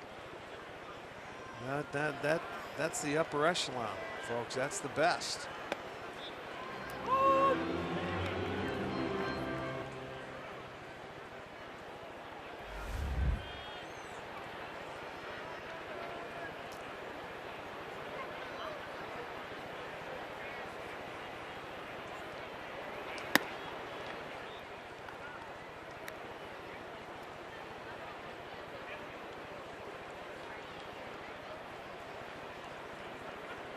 It's the first time Narvaez has ever hit fourth in a lineup.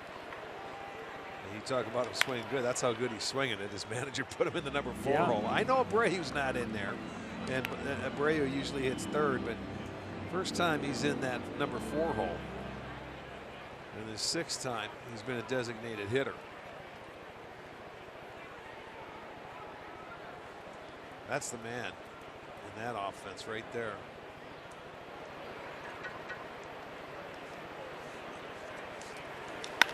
Center field. Greg Allen is there. And there are 2 down.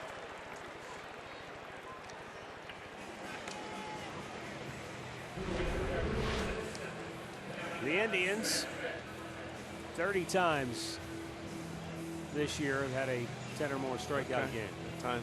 Ties those Diamondbacks out there in 0-2. They have the record the year before, 36. The Angels with Nolan. You guys know the amazing thing. Every time we put up one of these stats over the last week, the Astros team is matched up or 1 or less, 1 higher. It's amazing what those 2 pitching staffs have done in 2018. They are unquestionably the top 2. I mean, when you talk about top to bottom in the rotation, and know, we were talking about this coming in yesterday. When Josh Tomlin faltered early in the year, you think about how important, how valuable Shane Bieber became to this club. Think about it. That's a great point. I mean, he stepped right in and took off. Well, in talking about the 20 wins and just talking about this pitching staff, and we may see some of the sound that we gathered earlier today, maybe tomorrow. It's funny because tomorrow's starter, Trevor Bauer, said, you know, Shane Bieber better pick it up if he wants to be a part of that. But he was joking. Yeah. But in a Trevor Bauer-like way. Get with it. Got his point across. Exactly. A great game once again for Corey Kluber. 11 strikeouts through 6 shutout innings.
Brought to you by your local Toyota dealers.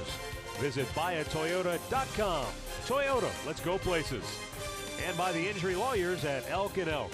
Proud partners of the Cleveland Indians. Call 1-800-ELK, Ohio.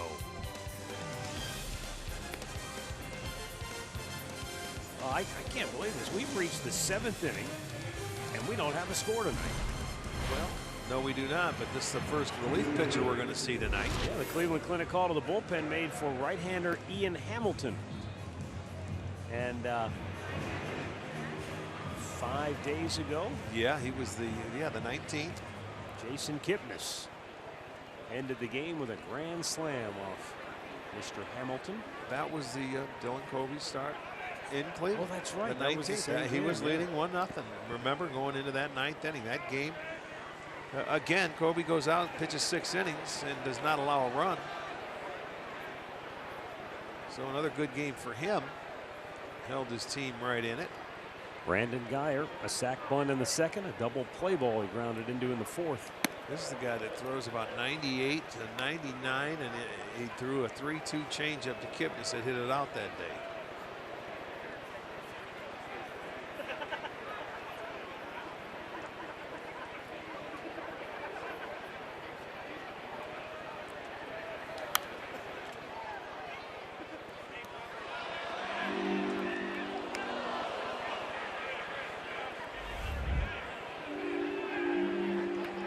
TJ Zuppe of the Athletic went back and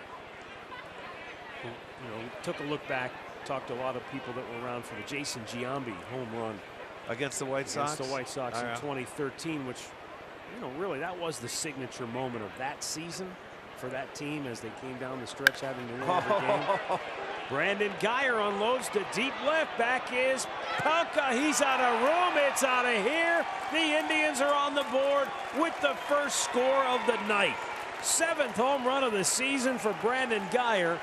And how do you like that? The last 2 batters that Ian Hamilton has faced for the Indians have both taken him deep. Well, you're talking about home runs. We have a score on the board.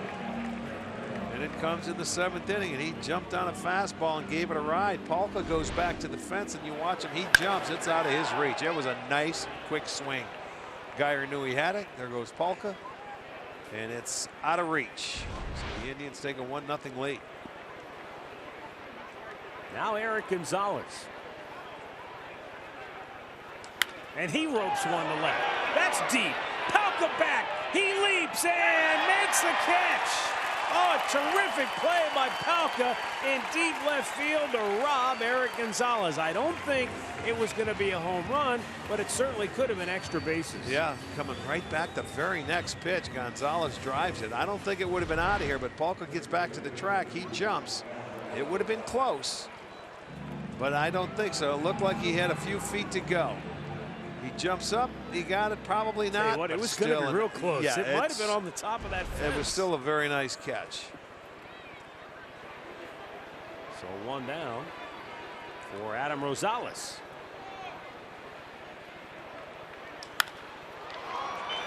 He jumps on the first pitch he sees and skyrockets into center field. You get your 2 down. fastball, get after it, boys. Well, the point I was trying to make, though, you know, TJ did a nice job going back and looking at that Giambi home run, what it meant, the people that were around him, his teammates, what they felt about Giambi, that whole deal. And I got to thinking, as that was the signature moment of that 2013 season, that team, the inside the park homer by Tyler Naquin, side of the signature moment in 16. Toronto. And I think for this year, that signature moment came on the grand slam by Kipnis.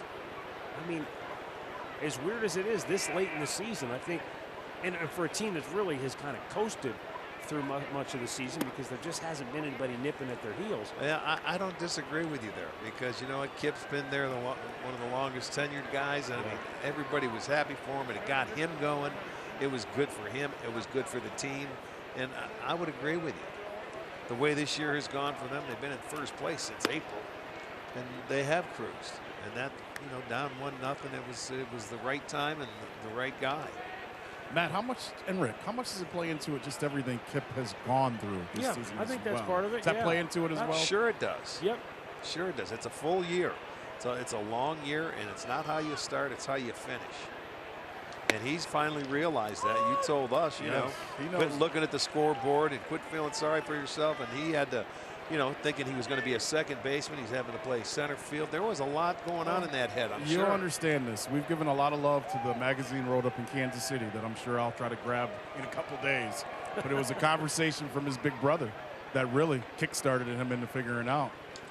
Greg Allen shoots it into left center field for a base hit.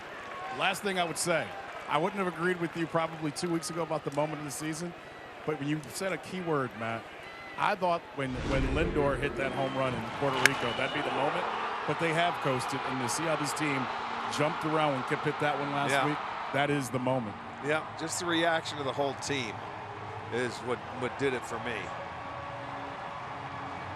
Yeah, and I think there's something about what makes a moment is sort of the expectation or maybe the lack thereof. And as we've heard from Mike Clevenger, for example, he says, you know, when Lindor comes to play, you know you just expect him to do it because he's started to do it so many times. It's like, oh, sure, of course he's going to get the game. Right man in the right spot. He's going to do it. And it's not that anybody thought Kipnis wasn't going to do it. It's just sometimes you're not thinking grand slam. No. You're thinking just get a hit, win the game. Right. And him launching that ball out of there, and with the authority that he hit it. And a 3-2 count. Yeah. Terry Francona said it all year long. They're not going to be the team he wants them to be or needs them to be until Jason Kipnis hits the way they know they can. Yeah. He truly feels that way, and we've seen it over the last month or so.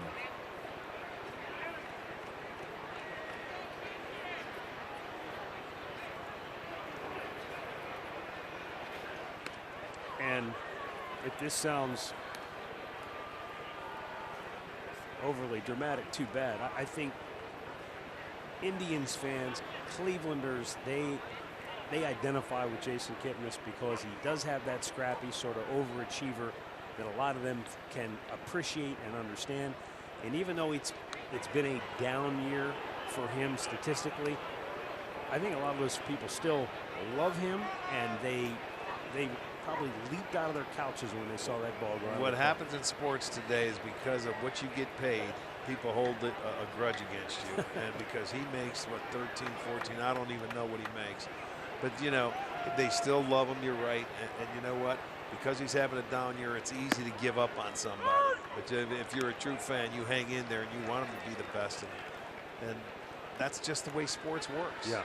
It really is. You know what? They love you when you're doing good. They hate you when you're not. You're but up, you know you're what? down. And now, every time now, because the money is so good in this game, that's what everybody writes about. It's not about him as a player, what he's done good, what he's done bad. It's how much do you make. Yeah. You know, and it's been that way for quite a while. You know what? They don't. I mean, it comes down to it. When you're playing the game of baseball, that money's not going to get a win for you. It's not going to get a loss. You got to go out there and you got to work for it on your own. Out of play. But I will say this: if you're making it, you got to try to own up and be that good. You know, to own up to it, and that's where a lot of the players get hurt because you can't play the game that way. You just have to be yourself and play it the way you were brought up. Do you love it, and you get after it, and you do it the right way? Yeah, you might be able to afford a fancier car, a bigger place Yeah, to your live. toys are a little bit But when you show nicer. up to the park, you're still the same guy. No you doubt. Put that uniform on. Absolutely. Always will be, and will never change. Foul ground. Diaz fouls out, ends the inning. We have a score in Chicago. Brandon Geyer puts one on the board for the Indians. Yes. 1-0 stretch time in Chi-Town.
Brandon Geyer has given us the only run of the night. Another look on StatCast AI, powered by AWS. Boy, he really had a quick swing at that fastball.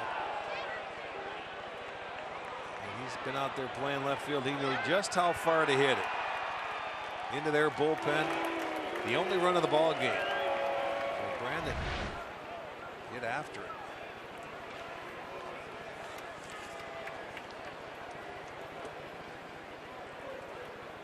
That's his second home run off a right-handed pitcher this year.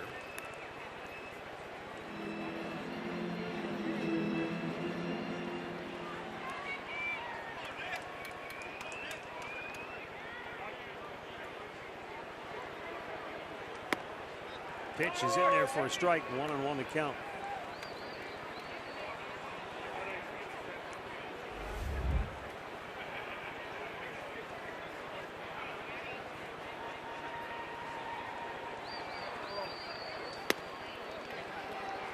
Kluber pulls the string, gets ahead 1-2.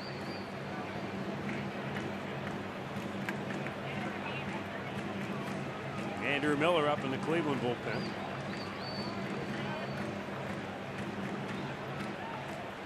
Kluber at 94 pitches. There hasn't been a whole lot of stressful anything for him tonight. He's been on cruise control. One down. We're right back here tomorrow night. Indians, White Sox. Trevor Bauer will make his second start. Indians Live begins our coverage at 7:30. First pitch at 8 on Sports Time Ohio and streaming on Fox Sports Go. James Shields will go for the White Sox.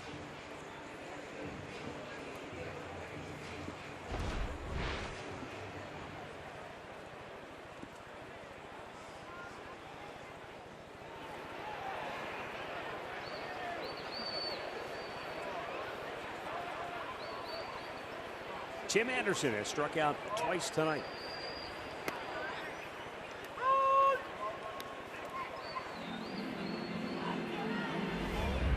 It's been a dog day here in Chicago. It's the second of the year. First one was back in April, and that one, they called on the Dogs for good luck. It ended a 6-game losing streak for the White Sox. They have a lot of dogs here tonight. They set a record 2 years ago in a game here in Chicago against the Indians when they had 1,122 dogs. That was a Guinness record, and they broke it tonight. Oh, yeah? They got 1,260 dogs here this evening.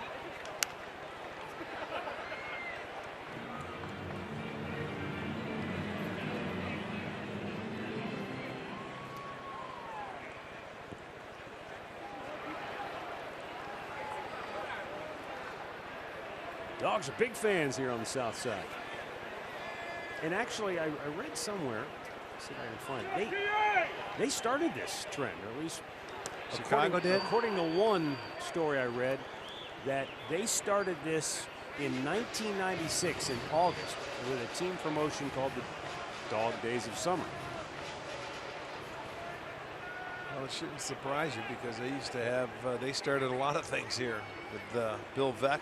Yeah, it's in true. the day when you think about the things that Chicago has done with the White Sox here, the old ballpark in Comiskey, the demolition disco oh my night. goodness, yes. And I know if Jim Folk's watching, he's sitting there, he's thinking about us right now. That's one they just as soon forget about, but well, yes, but I mean, you know, something like that. Wow, that was a strange one. I believe that was in 1979.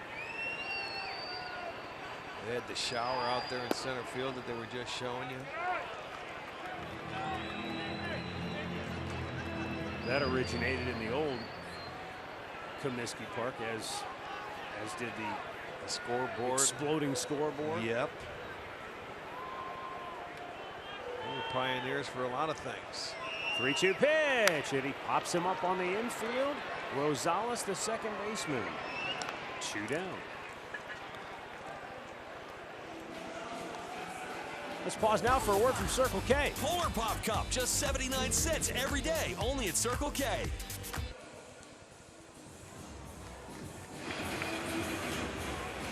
Want to send out special birthday wishes tonight to Joyce Mullins in Lodi, Ohio, celebrating her 71st birthday. And also, happy anniversary wishes to George and Erlene Harris and Ashland, celebrating their 52nd wedding anniversary. All right, do you know by any chance out in Ashland? I know the Harris family. Congratulations.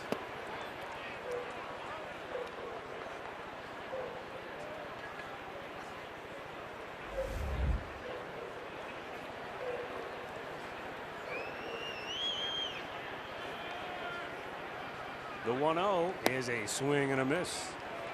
Jose Rondon has struck out twice tonight. Once looking, once swinging.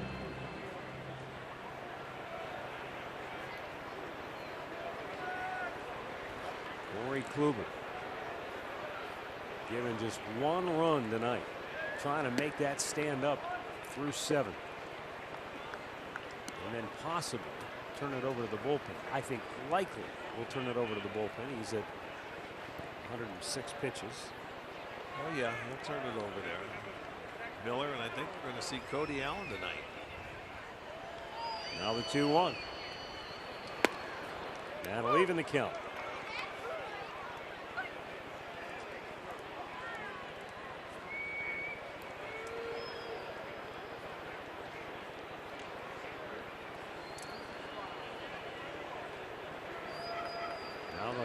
1 in the 2-2. Off the end of the bat, Rosales makes the catch, and the inning is over. 7 scoreless for Corey Kluber as he is in line for a career-best 20th win of the season.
All right, thanks, guys.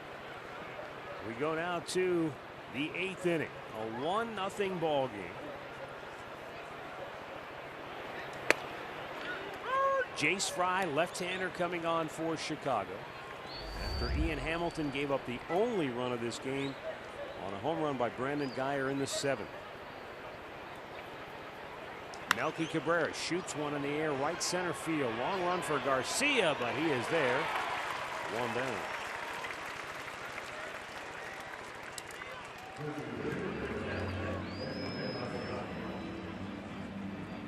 It's going to bring up Edwin Encarnacion.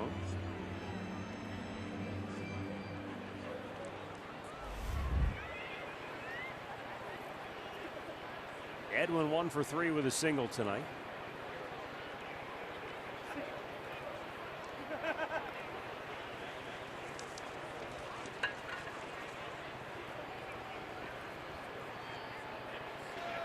Down in the dirt. Ball 1.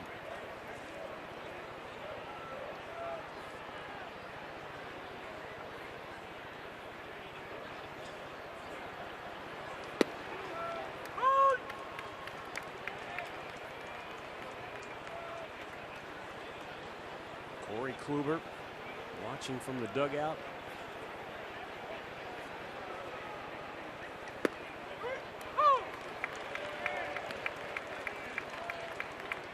He'd love to see a few more runs put on the board here, but you always want to see that insurance run on late in the ball game. You only have a 1-run lead, but you've been at a premium tonight. The Indians with 8 hits. You've done your part, and now the hard part is you have no control on what happens now. That's why it's so hard to win 20 games, because now you've got to rely on the bullpen. Swung on and missed. I tell you what, Jace Fry has retired the first 2 here in the 8th inning. Ohio State is 4-0 heading into a top 10 showdown this Saturday night in Happy Valley to take on Penn State. Get the first look at this matchup on Buckeye Weekly tonight following Indians Live postgame on Sports Time Ohio. Here's Yonder Alonso, lefty-lefty matchup. He is 2 for 3 tonight. White Sox with 3 on the right side of the infield. And the pitch is over the outside corner. Slow breaking. Yeah, good. Get me over curveball. Hitters hitting just 185 off of Fry this year. Doesn't give up many hits.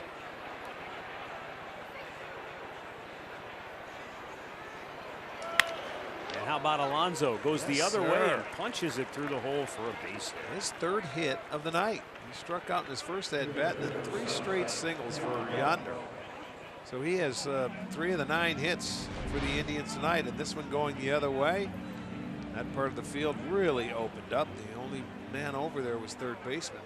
That's a good sign for the lefty-lefty matchup.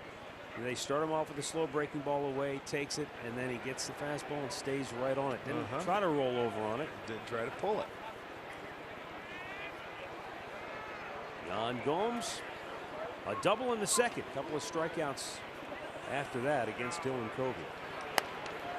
Well, we showed Manaya, the right-hander, being up in their bullpen. I thought if he didn't get the left-hander Alonso that he might be in for Gomes, but maybe it's Geyer.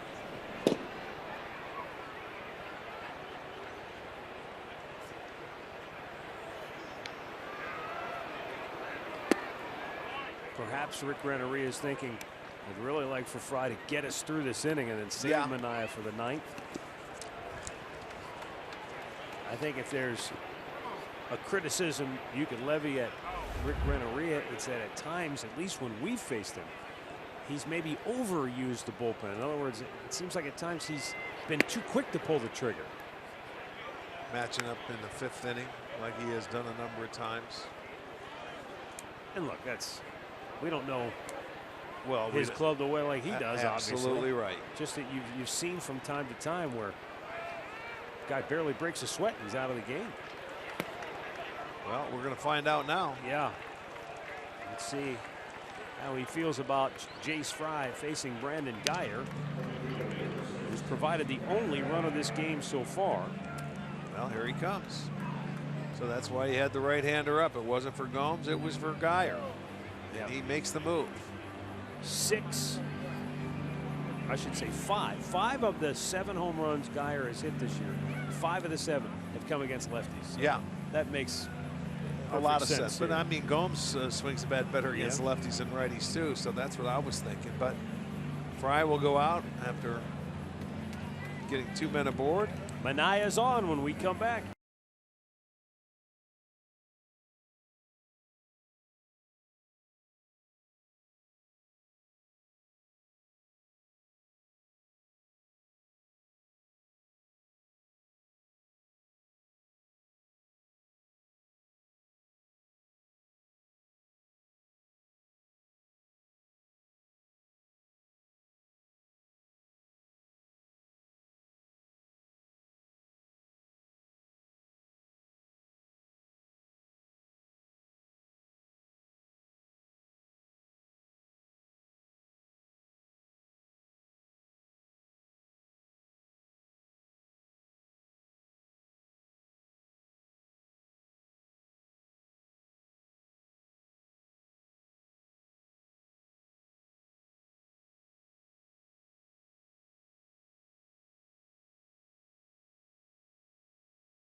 Run of the game came last inning.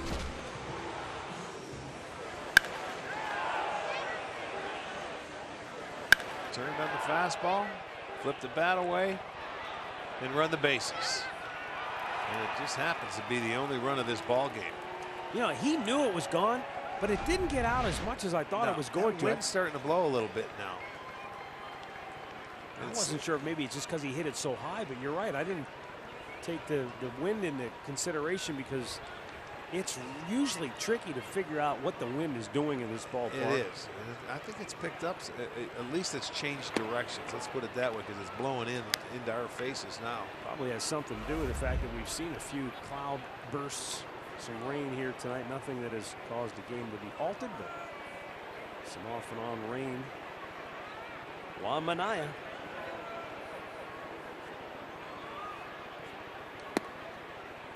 Very good right-handed reliever. Came from the Astros. Matt, Rick, you know how we always talk about Jose when he doesn't play, how he can be him. Well, it's funny watching Brantley and now Josh Donaldson today. Josh has had that bat for about 20 minutes in his hand. Yeah. Just swinging. Brantley just came back from the cages. You're right, Arch. They are so addicted to playing, they don't know what to do. Yeah, when you get a day off, they really don't. They don't like, hey, players like to play. They don't like to watch. Now, Lindor and Jose, this plan for this lineup was always, this was planned back on Thursday or Friday, knowing they were going to get in late. Lindor and Ramirez begged to play today, even though they knew they weren't in the lineup.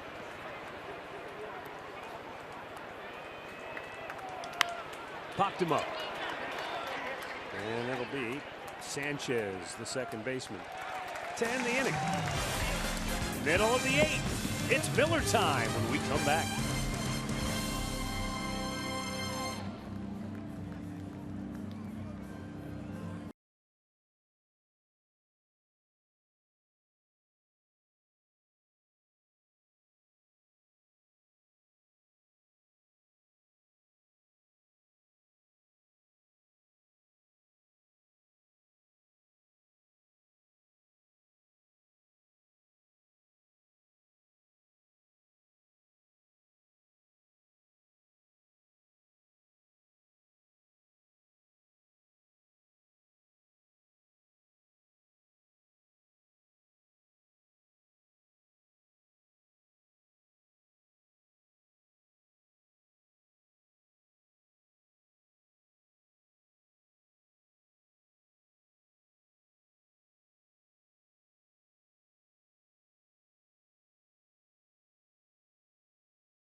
Dylan Covey was electric with his fastball last time out. Tonight, the fastball wasn't quite as electric, but he was just as good.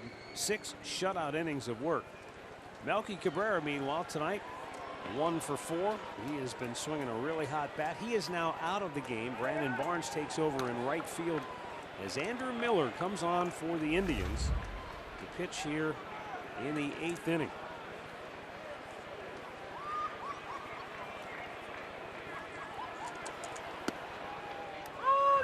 My bad.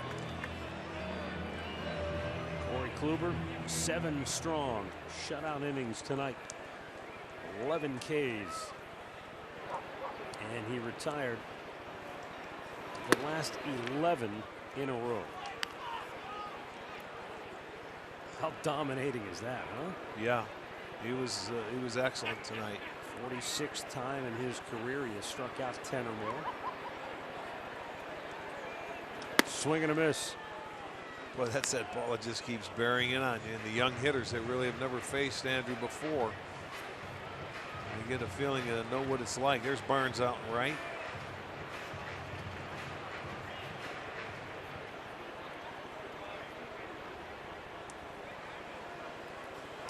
off the end of the bat, but Rosales makes the play, one away.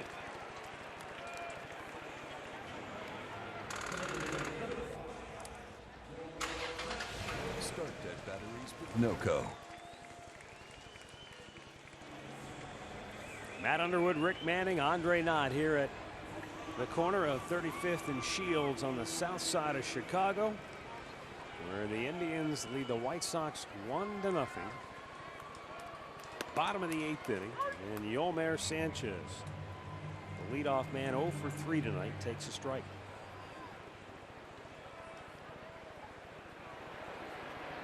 It was 70 degrees at game time, cloudy skies, and we've had a little bit of rain here tonight, but all in all, not a bad night. Not at all. September 24th, Dog Day. Had a bunch of dogs here, over 1,200 in attendance. You said world record. And some of them are still here.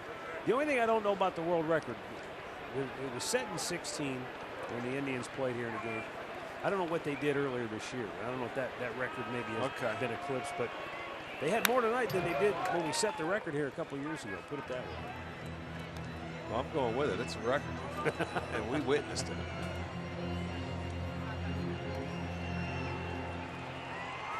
Oh, my. How tiny those dogs are. Are they sure those were dogs? There's a ground ball, foul. You know, you were a little bit behind us yesterday, but when we were in the line at the airport, there was a lady in front of me and Andre. She had one of those travel bags. Right. And the dog was inside of it. Like in a backpack travel bag on her shoulder. Just sitting in there like no big deal. Yeah. They go everywhere. They bring them on the plane. Struck him out looking. Nice Andrew slider. Miller with his first strikeout, 2 down here in the 8th. Nice slider, backdoor slider after he threw a fastball away. He comes back, and then that thing starts off the plate and gets called on the corner.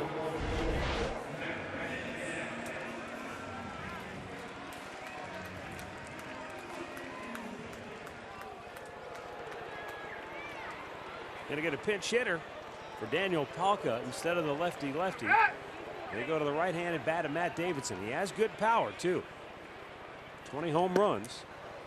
He swings and misses. He's 0 for 4 on the year as a pinch hitter. He's got good power, and he no longer has the mustache or whatever he had I know, last week. remember Look that? at it. He's clean. 3 different days, that's right.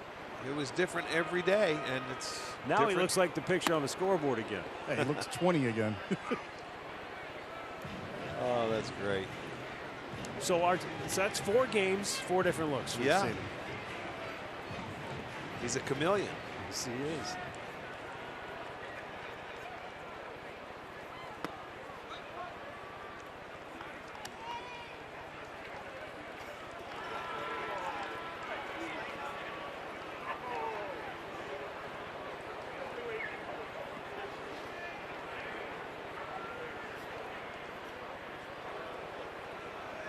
Now the 2-1. Swung on and missed. And there's the off-speed pitch. Andrew Miller is starting to look very good as the Indians inch closer toward postseason baseball. He's got the velocity on the fastball back up. He's got the depth to that slider when he needs it.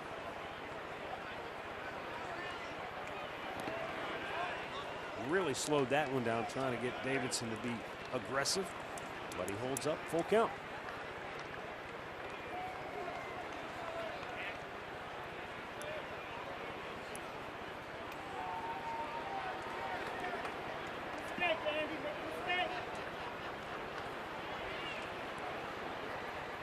Three-two pitch. Struck him out on a fastball, inside corner, inning over. A perfect 8th for Andrew Miller. And we'll go to the 9th with the Indians up 1-0.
Broadcast is presented by authority of the Cleveland Indians and may not be reproduced or retransmitted in any form.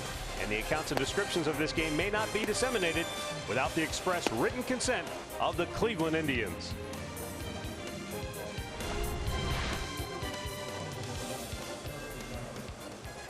Ninth inning. And a 1-0 ball game. Indians on top. New pitcher for Chicago is right-hander Nate Jones.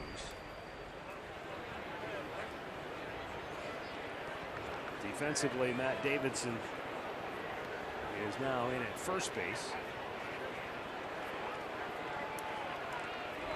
And Nicky Delmonico moves from first base to left.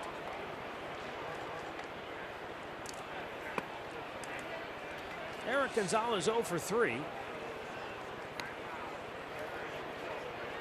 Last time up, after Geyer homered, he drove one to deep left field and just missed, going back to back as that ball was caught at the top of the fence.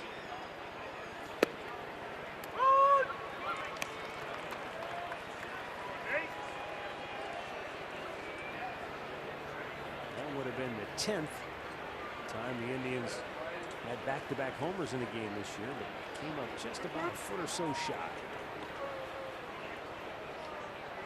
There would have been two unlikely candidates when you would say back-to-back. Yeah. Because they're guys that don't play every day in the lineup today because most of the regulars are resting.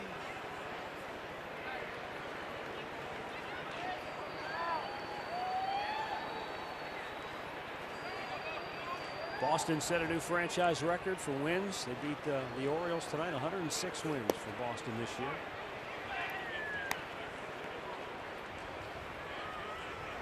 Pretty impressive when you think about a franchise that's been around as long as they have. Yeah, it really is very impressive. When you get that many wins, it's a terrific year, but they don't count come Monday. Yeah, it's a good point. You know, they really don't. And it's congratulations. It's a great year, but they haven't done anything yet. Gonzalez down swinging one away. The Indians of 1954 know that all too very, very well. We're on the countdown to face-off for the Columbus Blue Jackets opener. October the 4th, Detroit Red Wings. Just 10 days until the first game of the hockey season. Hockey. Fox Sports Ohio. Yeah. Very good. You know, another team that had to face up to that daunting task was that Yankees club back in, I say that was '98. They went wire to wire that year. They were never behind until the Indians had them down in the ALCS. But they came back and they were able to win that series and move on. And also that Seattle team. The last time they were in the playoffs was at 2001. Yeah, they got past the Indians, but couldn't get past the Yankees. Have all those wins, have that great season. But as you say, you know, like the Indians last year, the 22-game win streak, it's something we'll talk about. We'll celebrate it. But all said and done, if you don't win the big prize, that's true. You kind of get lost along the way. They only remember who wins it. They don't remember all the good things that happen.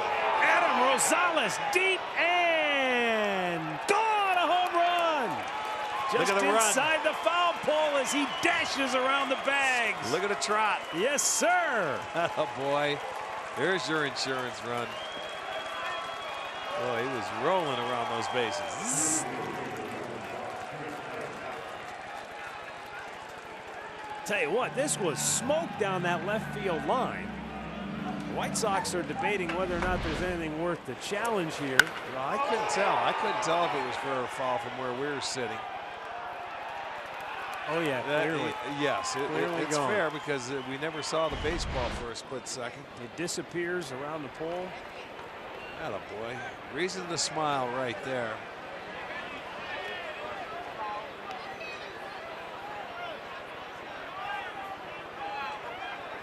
And so Adam Rosales with his first home run with the Indians makes it 2-0.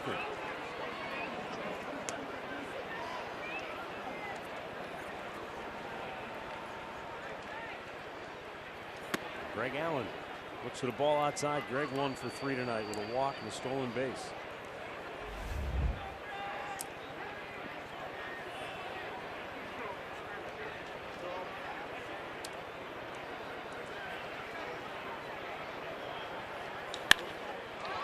Deep right field. Back goes Garcia off the top of the fence. Allen into second base, and he's got himself a one-out double. And that didn't miss getting out of here by too much.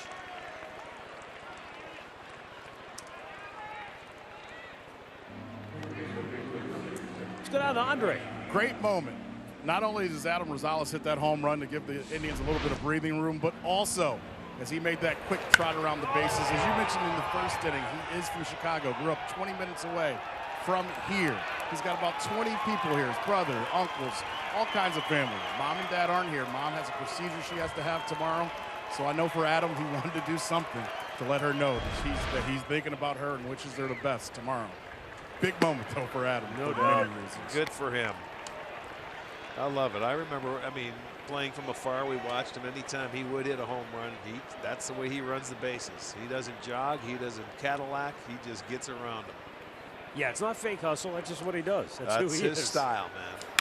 Up the middle. That's going to maybe get through. No, cut off by Anderson. Long throw. Yandy beats it out for an infield single. Davidson never got back to first base. Was he a bystander there? I don't know if he didn't know if Anderson was going to get to that ball. He never got back to first base. And, you know, that ball's up the middle. I was a little surprised that Anderson threw it, but, you know, he's a good athlete. Look at he never finds the bag. He couldn't find it. Well, you're right. If he had been on the bag stretching, that would have been maybe a close play. It could have been very close.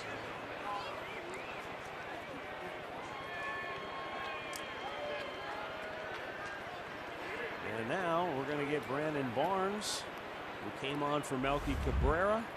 He'll bat with first and third, one out.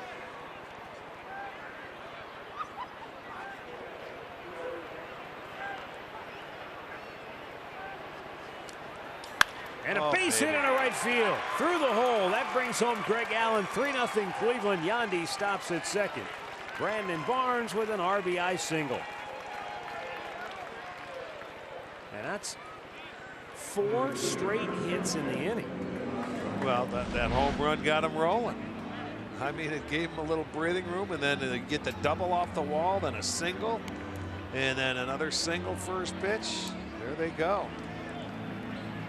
Seems like the pressure was off, and it's just freewheeling it up there now.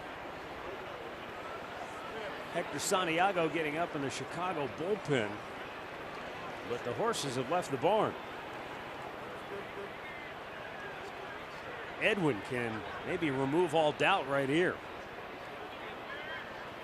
And he rockets one up the alley in left center field. Delmonico cuts it off. Coming around third. Yandy Diaz is going to score. 4-0 Cleveland.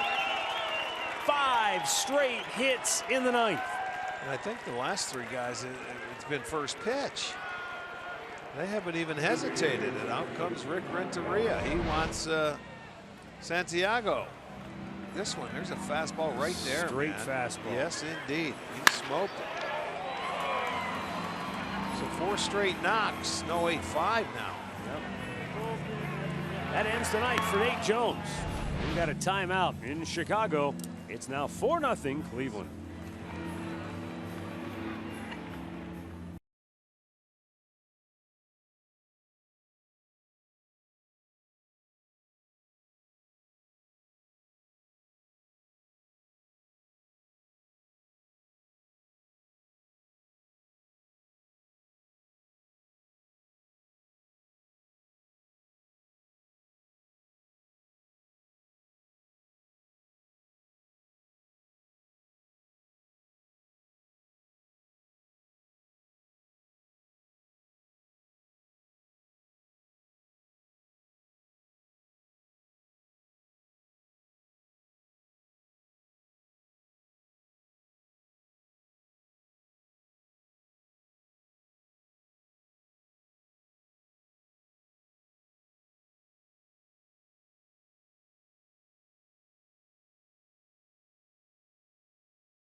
all of a sudden the Indians are up 4-0 and they've out-hit Chicago now 14-4. I was just looking at that. I just looked up there and I saw the 14 hits and I'm thinking, okay, I knew they had about 8, but man, 5 consecutive really pushed them over the top. Rajai Davis running for Edwin Encarnacion at first. And Yonder Alonso at the plate, lefty-lefty matchup. Chops the first pitch to first base. Davidson will take it to the bag for the second out of the inning. Runners at second and third now. And that'll bring up Yan Gomes. And Gomes is 1 for 3 with a double. Walked his last time up.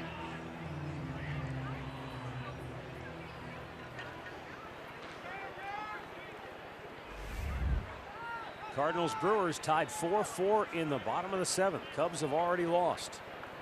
Ooh, that'd be interesting. It would be a St. Louis could get to within 3.5 if they win. Yeah. If Milwaukee wins, they're only a 1.5 games. Right. And Colorado doing a number.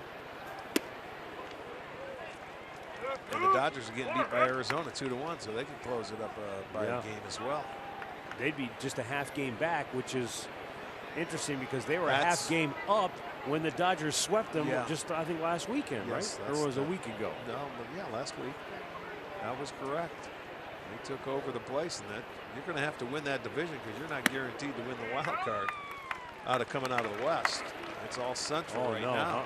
Yeah, you're right. You've got to win the division.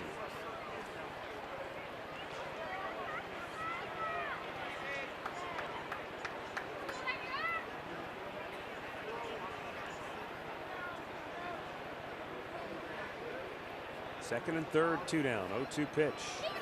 And he struck him out. That ends the inning. But Adam Rosales kick-starts a 3-run rally in the 9th with a 1-out solo homer. The Indians then collect 4 straight hits to tack on 2 more.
Bottom of the 9th here in Chicago. And we're going to flash back to 08. This is the last time the Indians had a 20-game winner. It was Cliff Lee, and how do you like them apples? It was against the Chicago White Sox. And guess what? It was a shutout. Cliff Lee was some kind of special that year. Following CC Sabathia's Cy Young Award season in 07, he won it in 08. And now we go to the bottom of the 9th. Corey Kluber, 4-hit shutout ball over 7 innings of work. Andrew Miller, a perfect 8. And Cody Allen needs 3 outs for Corey Kluber to notch his 20th win of the season. By the way, the Indians have combined to retire the last 14 White Sox hitters in a row.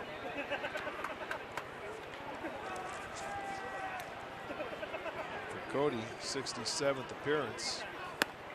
You got to go back to September 15th, the last time he appeared in a ball game. So it's been, what, 9-10 days?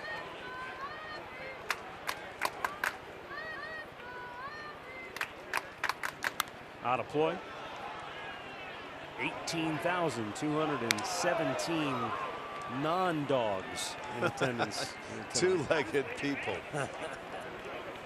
Throwing another 1260 with pause.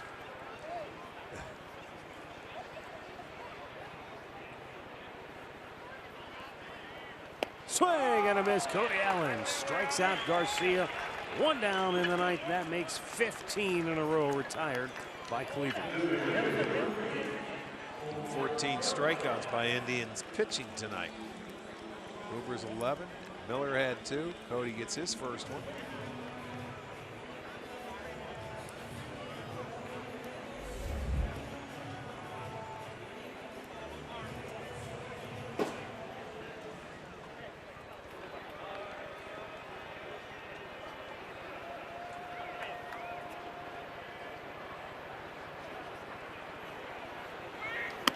Up and away, ball 1. Omar Narvaez 1 for 3 with a single. Last hit for the White Sox was a 1-out single in the 4th inning by Nicky Delmonico.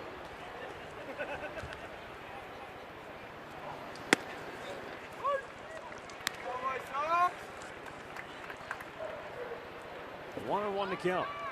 Brandon Geyer's home run got the Indians on the board in the 7th. The first run of the game. And then they open it up with 3 in the top of the 9th. That guy, Adam Rosales, with his first home run as an Indian. Sparked a 3-run rally with the first of 5 consecutive hits. 2-2.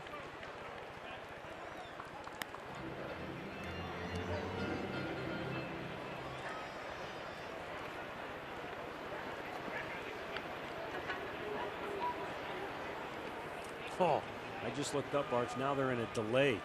We're at in St. Louis. Brewers, Cardinals, all that no tension. Kidding. Oh boy, you got to sit and wait now. Now you got to rain away. Struck him out looking, and Narvaez knew it. He was already headed back to the dugout before the umpire said strike 3. So Cody Allen, razor sharp, has fanned the first 2, and now Kevin Smith.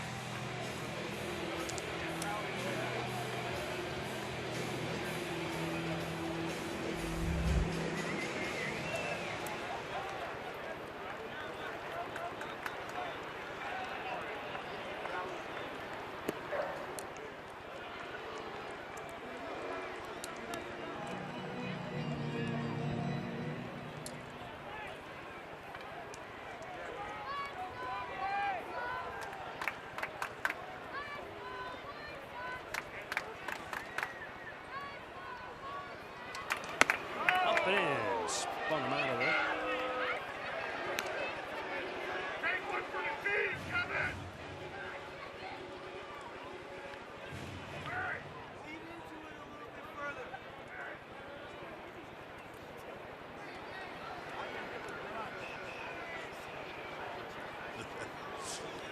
Did you hear that guy yell?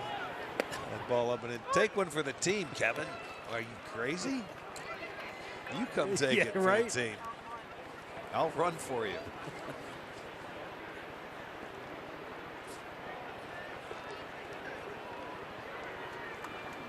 Where's Bob Uecker when you need him? There's a pop to shallow center. In comes Greg Allen. 17 in a row retired by Indians pitching to close out a shutout win in Chicago. 4-0. Indians a winner. They go to 20 games over 500 at 88-68 on the year. And Corey Kluber is a 20-game winner for the first time in his career. Yeah,